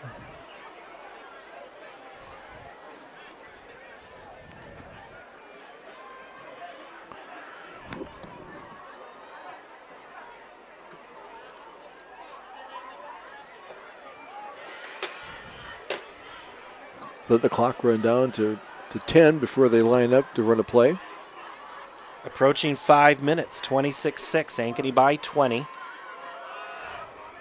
Larmy and the Sparkly makes his way up to the 35-yard line. If you want to see a fun post-game interview, James Hogenkamp, the tackle, go back to last week's post-game show, Ankeny and Centennial, and watch Daniel Larmy's interview.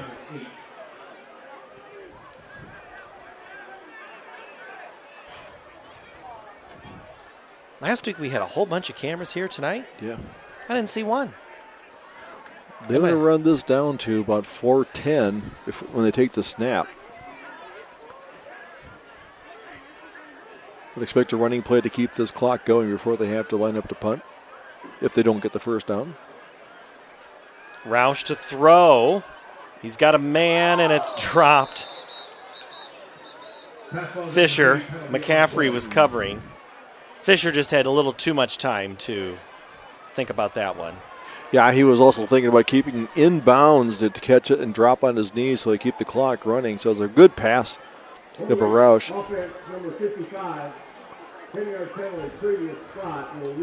So it doesn't matter holding on Ankeny. So I'm surprised that Sioux City's taking the penalty. If they decline it, it would be 4th and 8.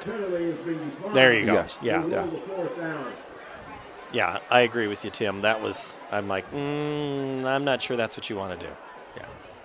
Ankeny offense was like, come on, all right, we'll take another chance. Clock stop, 4:10. So Ford will go back. He'll retreat to about his own 40. Gardner on to kick again. Won't let him take a full swing at it, rugby style. You want to mess around and find out how good Ford is? Let's find out right now. It's going to bounce in front of Ford. It's going to be short. And there is a penalty flag back at the 43-yard line. We may get holding on number 8. I think we might. Yeah, I think he tackled his Sandvig and Hamilton were tied up. This could go either way. It appears that maybe Hamilton got up a little jersey and pulled him down as he went, tried to go around him. That would be a 10-yard penalty from the spot, but put it back to about the 34-yard line.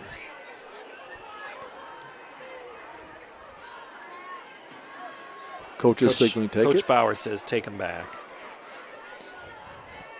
Tick under 4 minutes to play. Number 8 on the receiving team. That penalty is 4. The end of it. First down. Liberty still leads Iowa City West. That's 44-31. Dowling still in play with Waterloo West, 48-7. Everything else has gone final. Johnston, Centennial Valley winners, as well as Northwest.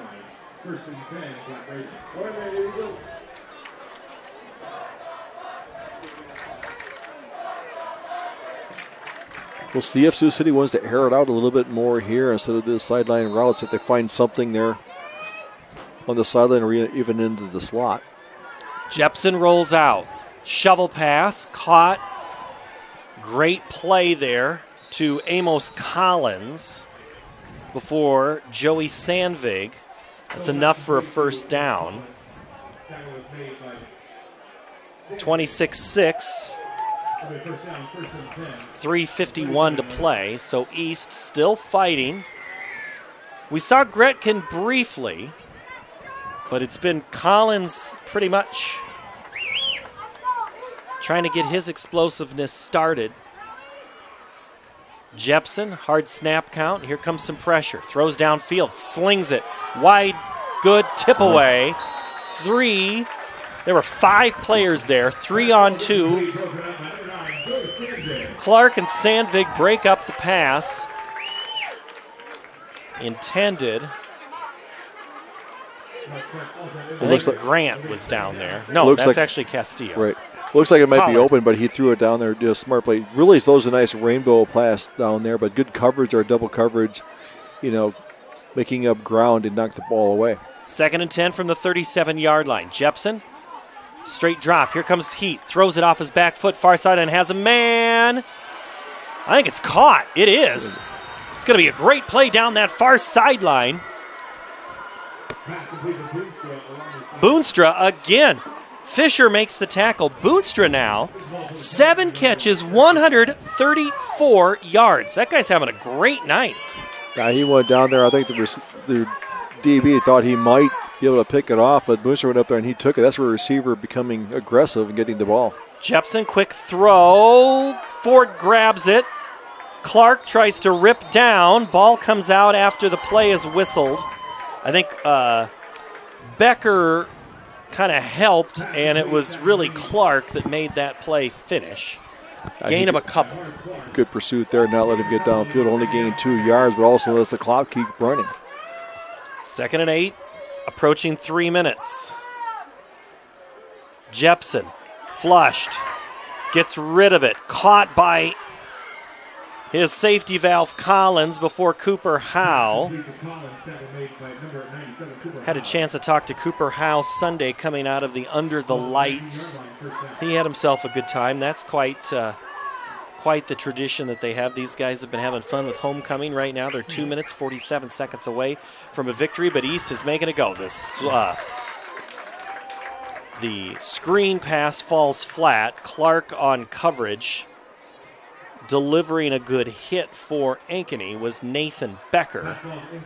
And that ball, that incomplete pass, stops the clock at 2:41. That screen was set up across the middle, but he couldn't get anything on it. Once again, trying to throw a screen pass when you're backpedaling, you just don't get as much on the ball. They're trying to throw something in. There's usually not as accurate. That rush is coming in. Good job of blitz packaging tonight because you don't know which one's going to come in. Many times they've had a free run of the quarterback. Handoff, Collins up the middle, puts his head down. Mars Clark brings him down at the 5. And it's 1st and goal for the Black Raiders, 2.5 to play. Good play call there. There's, defense is lined up trying to protect the pass. Once he got past that line of scrimmage. Whistle on the play. Someone is down. One of the Hawks is down at the goal line. Grant Waller, the trainer, comes out. We started the night, I think, at 86 degrees, 87 degrees for a high. It's fallen just below 70 now. But an unseasonably warm September night here at Northview Stadium for Ankeny and Sioux City East. Next week, Tim, let me look at a couple of these games here. I was kind of pulling this up. Davenport Central will play Iowa City Liberty. So now we got to kind of watch Liberty a little bit. Muscatine and Iowa City West. Dowling Catholic and Cedar Rapids Kennedy. Ottumwa and Waukee Northwest. Centennial and Valley. Marshalltown, Waukee, Cedar Falls, Bettendorf, DCG, and Waterloo West. So not a lot of high-level games next week. Here it will be Ankeny and Johnston. I think will be the game of the week. I think will be the game of the week here. Most people will be watching. That'll be a top 10 matchup. Johnston with a big win last week over Iowa City Liberty. The Dragons blew some fire on that one. Jepson, here comes some heat, gets rid of it, caught by Ford. He's spun around, still on his feet, gets out of it. What a tackle, or what a yards after catch by Ford. It took Sandvig and Clark. They were all trying to make hero tackles. finally bring him down, but the clock moves at 2:08. Second and goal. The ball's at the 3-yard line. Little sloppy tackle there. Let him almost get to the end zone. Collins, the call. Collins into the end zone. Touchdown. Gives Sioux City East a lot of credit there. They drove that down. They wanted to get that second touchdown, which they did. Kicked it down in the middle there. So Collins got the touchdown. So it brings up to 26-12. They'll probably go. I would guess they would go for 2, but they're going to go for the extra point. And I'm also going to guess that the hands team for Ankeny needs to be ready. On to attempt the extra point is Anqualai. And his holder is Cohen Peters. The long snapper is Kason Claiborne for the Black Raiders. The extra point. And before the snap, the kick is good, but it doesn't matter. I think Ankeny is going to be called.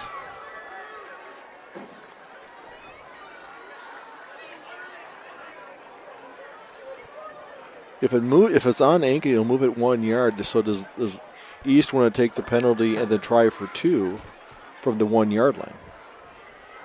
Prior to the snap, the coachman on the defense. Let's try to penalty and full half the distance. Retry. Half the distance, and right now it's still the extra point team out there.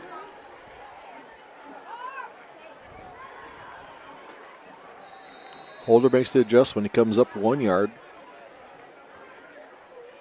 Lie in what amounts to a 19-yard field goal. Kick is up. And good. 26-13. The final 1:56 when we come back. Employee pricing plus extra DeArmond discounts at DeArmond Ford. New 2024 F-150s with over $20,000 off. Get a new Ford Bronco with $9,000 off plus 3.9% for 72 months. New Bronco Sports on sale for $37,990 plus 3.9% for 72 months. And new Super Duties with $10,000 off. Extra discounts on top of employee pricing. Only at DeArmond Ford, Indianola. Hi, this is Chris from Fireplace Superstore. And if your old fireplace isn't giving you everything you want, you need to come see us so we can show you Heat and Glow's industry-leading gas fireplace inserts. A Heat and Glow gas insert will convert your old wood burner into a high-efficient gas fireplace that's easy to use and will warm your house. Come see us soon and get on the schedule for this winter's installations. For the best selection of fireplaces in the state of Iowa, come see Fireplace Superstore, just west of Homemakers on Douglas Avenue. Lie's going to tee it up at the 40. We all know what's coming. Good Brandhorst. Richmond, Fisher, all right there in front. So is Ace Parton, right in the middle. Before the snap, or before the play, they blow the whistle. Now we're ready to go. They'll kick it far side again, and it's right to Ankeny. Brandhorst is the one who grabbed a hold of it. That thing just kind of bounced and went level. Yeah, he tried to kick it to put a little topspin on it to get the kick right around the 8-yard mark. Let it bounce up, but it drove on him, skipped on him, and went right to the hands. Good set of hands there with Brandhorst. All right, let's go down Austin Oliver for one last report. Austin down here. Been a little bit of a sloppy fourth quarters here. I wanted to say, though, that the Hawks probably one of their most complete 3 quarters up until the fourth quarter here that they've had all year. Just did a really nice job defense, offensively, and special teams. It's been a good night except for this last little bit. Sioux City Back East, to you. Thank you, Austin. Sioux City East is actually outperforming statistically with yardage than the Hawks right now. Larmy gets the call off left side, and he's going to get a couple of yards. Ball's going to come out. Are you kidding me? This game, we've still got some drama, kids. Yep, it goes to Sioux City. Goes to the Black Raiders. That ball pops out. I think who fell on it was Cooper Fritz. Let's see that play again. Larmy goes left side, and just right at the end, and right in front of that bench. Yep.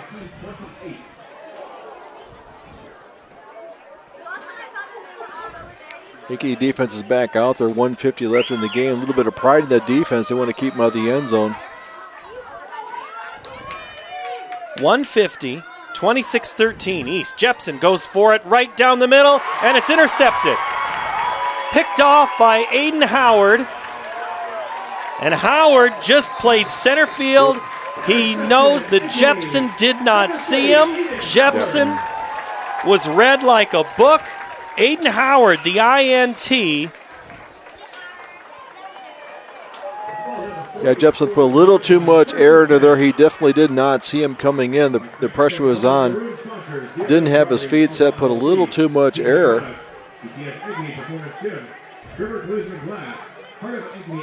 And Boonstra, who's been the big receiver, was the intended target, but a little underthrown. So, yeah, Howard did a great job, just like a center fielder, go up there picking that off. Boonstra, 7 catches, 134 yards, was looking for an 8. They were going, hey, East was going big time right there. They were trying to make a statement on that play on first down. Here it's first down for Ankeny, though. They're up 13. They go Larmy again, and let's see if Larmy holds on to it this time, and he does. That might have been Larmy's first fumble of the season.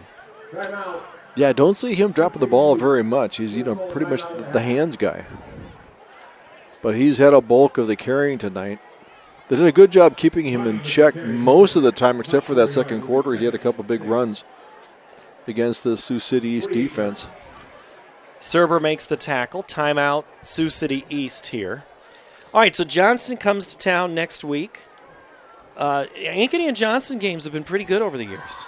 They have been. They've been pretty salty. There's one thing is, do we see the Ankeny team we saw here in the second quarter, first, second quarter that really went out there and it took control of the game and made some big plays, or more like the fourth quarter? They've been inconsistent. Penalties have been a little bit better tonight. They haven't shot themselves in the foot. Passing game's a little not lackluster, not sharp as you would want it to be. So see if they can make some adjustments, because if you don't, Johnson can come in here and steal one from Ankeny Hawks. I want to say hi to Coach Woodley, who might be watching us on the bus ride back home from Council Bluffs. I have a chance to talk to him next week. Larmy gets the handoff and gets a couple of yards, and Sioux City East is going to call a quick timeout after the tackle by James Hogenkamp. That should leave him with one timeout left. All right, if you're Ankeny, do you do him a favor and throw the ball in the air? No, I would say that would definitely run the ball and let that make them burn a timeout. They'll force them to punt, but they use with no timeouts, down by 2 touchdowns, so that would really pretty much seal the game. This is a hard game to see who's your top players of the game, because it really was a little bit of everybody playing well. The defense played lights out for the most part, keeping them in check. As you look at midfield there, as the two teams, Sioux City East next week, they'll host Roosevelt, and we saw Roosevelt a couple of weeks ago, and had a couple of quarterback situations, and that game kind of got out of hand in a hurry. But Sioux City East, well, we'll get into that in a moment. I'll wait. Cooper McDowell gets the jet sweep and goes down at the 45. Hamilton will get credit for the tackle. I think Cooper's feet just kind of went out from underneath him, and that's going to be another timeout. Coach Bauer almost out to the numbers, asking if there was maybe some extracurricular on that play. Timeout. All right, we'll step away for one quick moment. We'll be back in a moment. 26-13. Employee pricing plus extra DeArmond discounts at DeArmond Ford. New 2024 F-150s with over $20,000 off. Get a new Ford Bronco with $9,000 off plus 3.9% for 72 months. New Bronco Sports on sale for $37,990 plus 3.9% for 72 months. And new Super Duties with $10,000 off. Extra discounts on top of employee pricing. Only at DeArmond Ford, Indianola. Hi, this is Chris from Fireplace Superstore. And if your old fireplace isn't giving you everything you want, you need to come see us so we can show you Heat & Glow's industry-leading gas fireplace inserts. A Heat & Glow gas insert will convert your old wood burner into a high-efficient gas fireplace that's easy to use and will warm your house. Come see us soon and get on the schedule for this winter's installations. For the best selection of fireplaces in the state of Iowa, come see Fireplace Superstore, just west of Homeacres on Douglas Avenue. Out of the timeout, Ankeny lines up in punt formation. Chris Ford goes back. Clayton Gardner having his busiest night of the season. I think early on, Tim, I think he was going to be our MVP of the game. As many punts as he had. Gardner rolls, throws the rugby kick into the air. It bounces in front of Hayden Carlson, Caleb Alasani there, and they'll block out Ford from any return, Landon Hepp, as well as Joey Sandvig on that coverage. 1:07 to go. Black Raiders down 26-13, out of timeouts. Going to have to score in a hurry. Yeah, that's a great kick, by the special teams. One, keeping Chris Ford out of the game, especially in the return game. He really did not have a chance to get his hands on the ball in that transition there on special teams, so really negated that part of the game for Sioux City. Ford had 2 kickoff returns coming into this contest. Probably the best return man in 5A coming into tonight. And this evening, Ankeny didn't give him a chance. Jepson comes out. Now he's got Pollard with him in the backfield.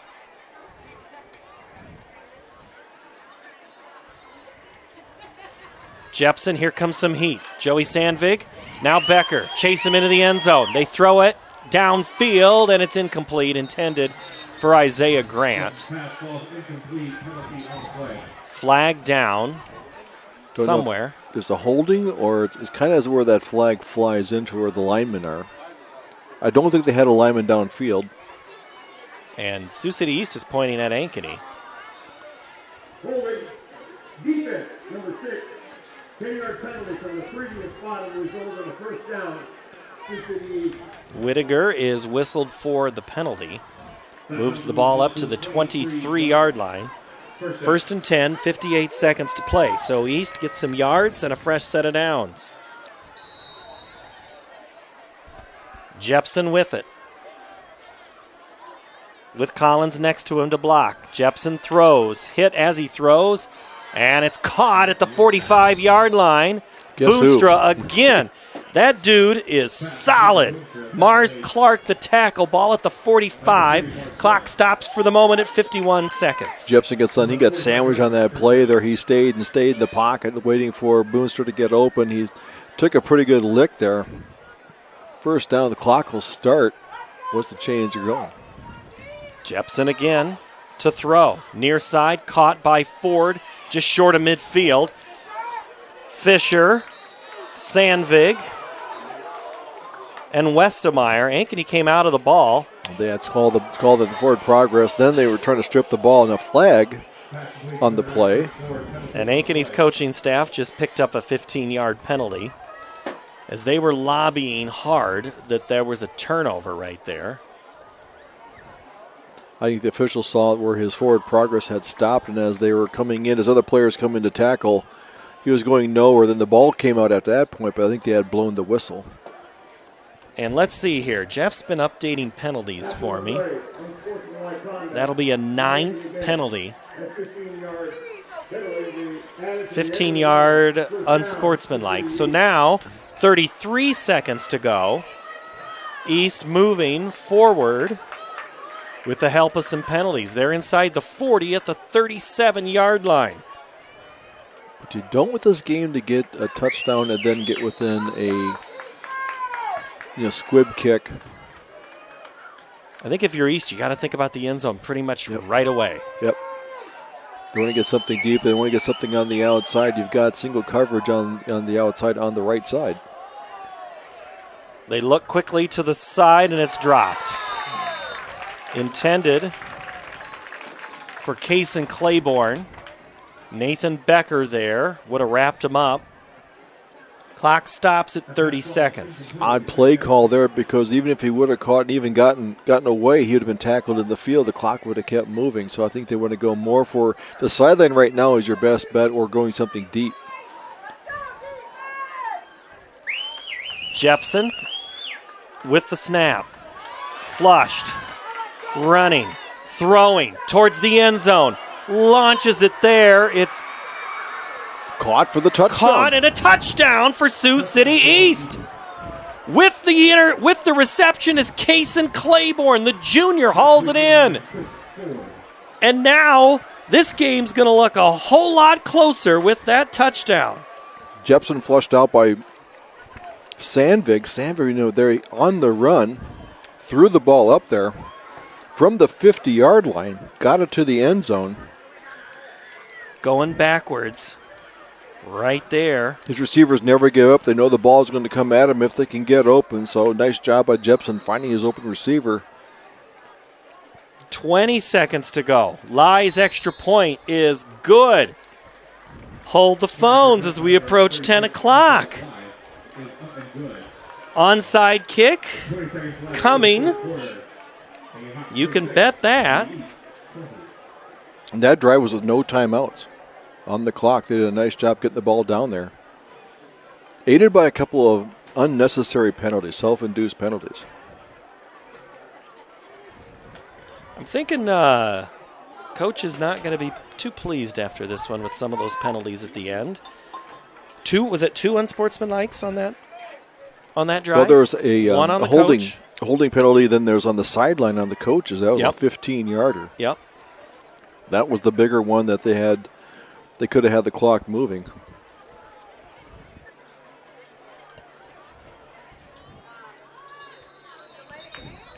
It is an intense. The officials have blown this play. They haven't started it, but they have been asking East to get out of their huddle and let's go. Fans on the far side make some noise here. 26-20, 20 seconds to go. It's going to come down right here. Anqualai is going to tee it up at the 40. Hands team again for Ankeny, 10 yards away. Ankeny can field it before it goes 10 yards, but Sioux City East cannot touch it until it goes 10. They have to make sure they don't go offside. They're going to come near side. Bounces high and going to go out of bounds. And that's going to be a penalty. And that is going to be how this game is going to end. Sioux City East is going to get close but not get a chance to have one last attempt at the end zone. Good attempt there. Kick it to the left side where there's only two returners not used to that coming in. Flag will be there for kick going out of bounds. As the fan base that has stuck around is now broken out into the cheer, but this game didn't look like it was. There was doubt, then there was some doubt. Now we're going to have no doubt. Little handshake there, knowing that they're not going to rush and do anything. That's very much a gentleman's agreement. And Roush will kneel it down as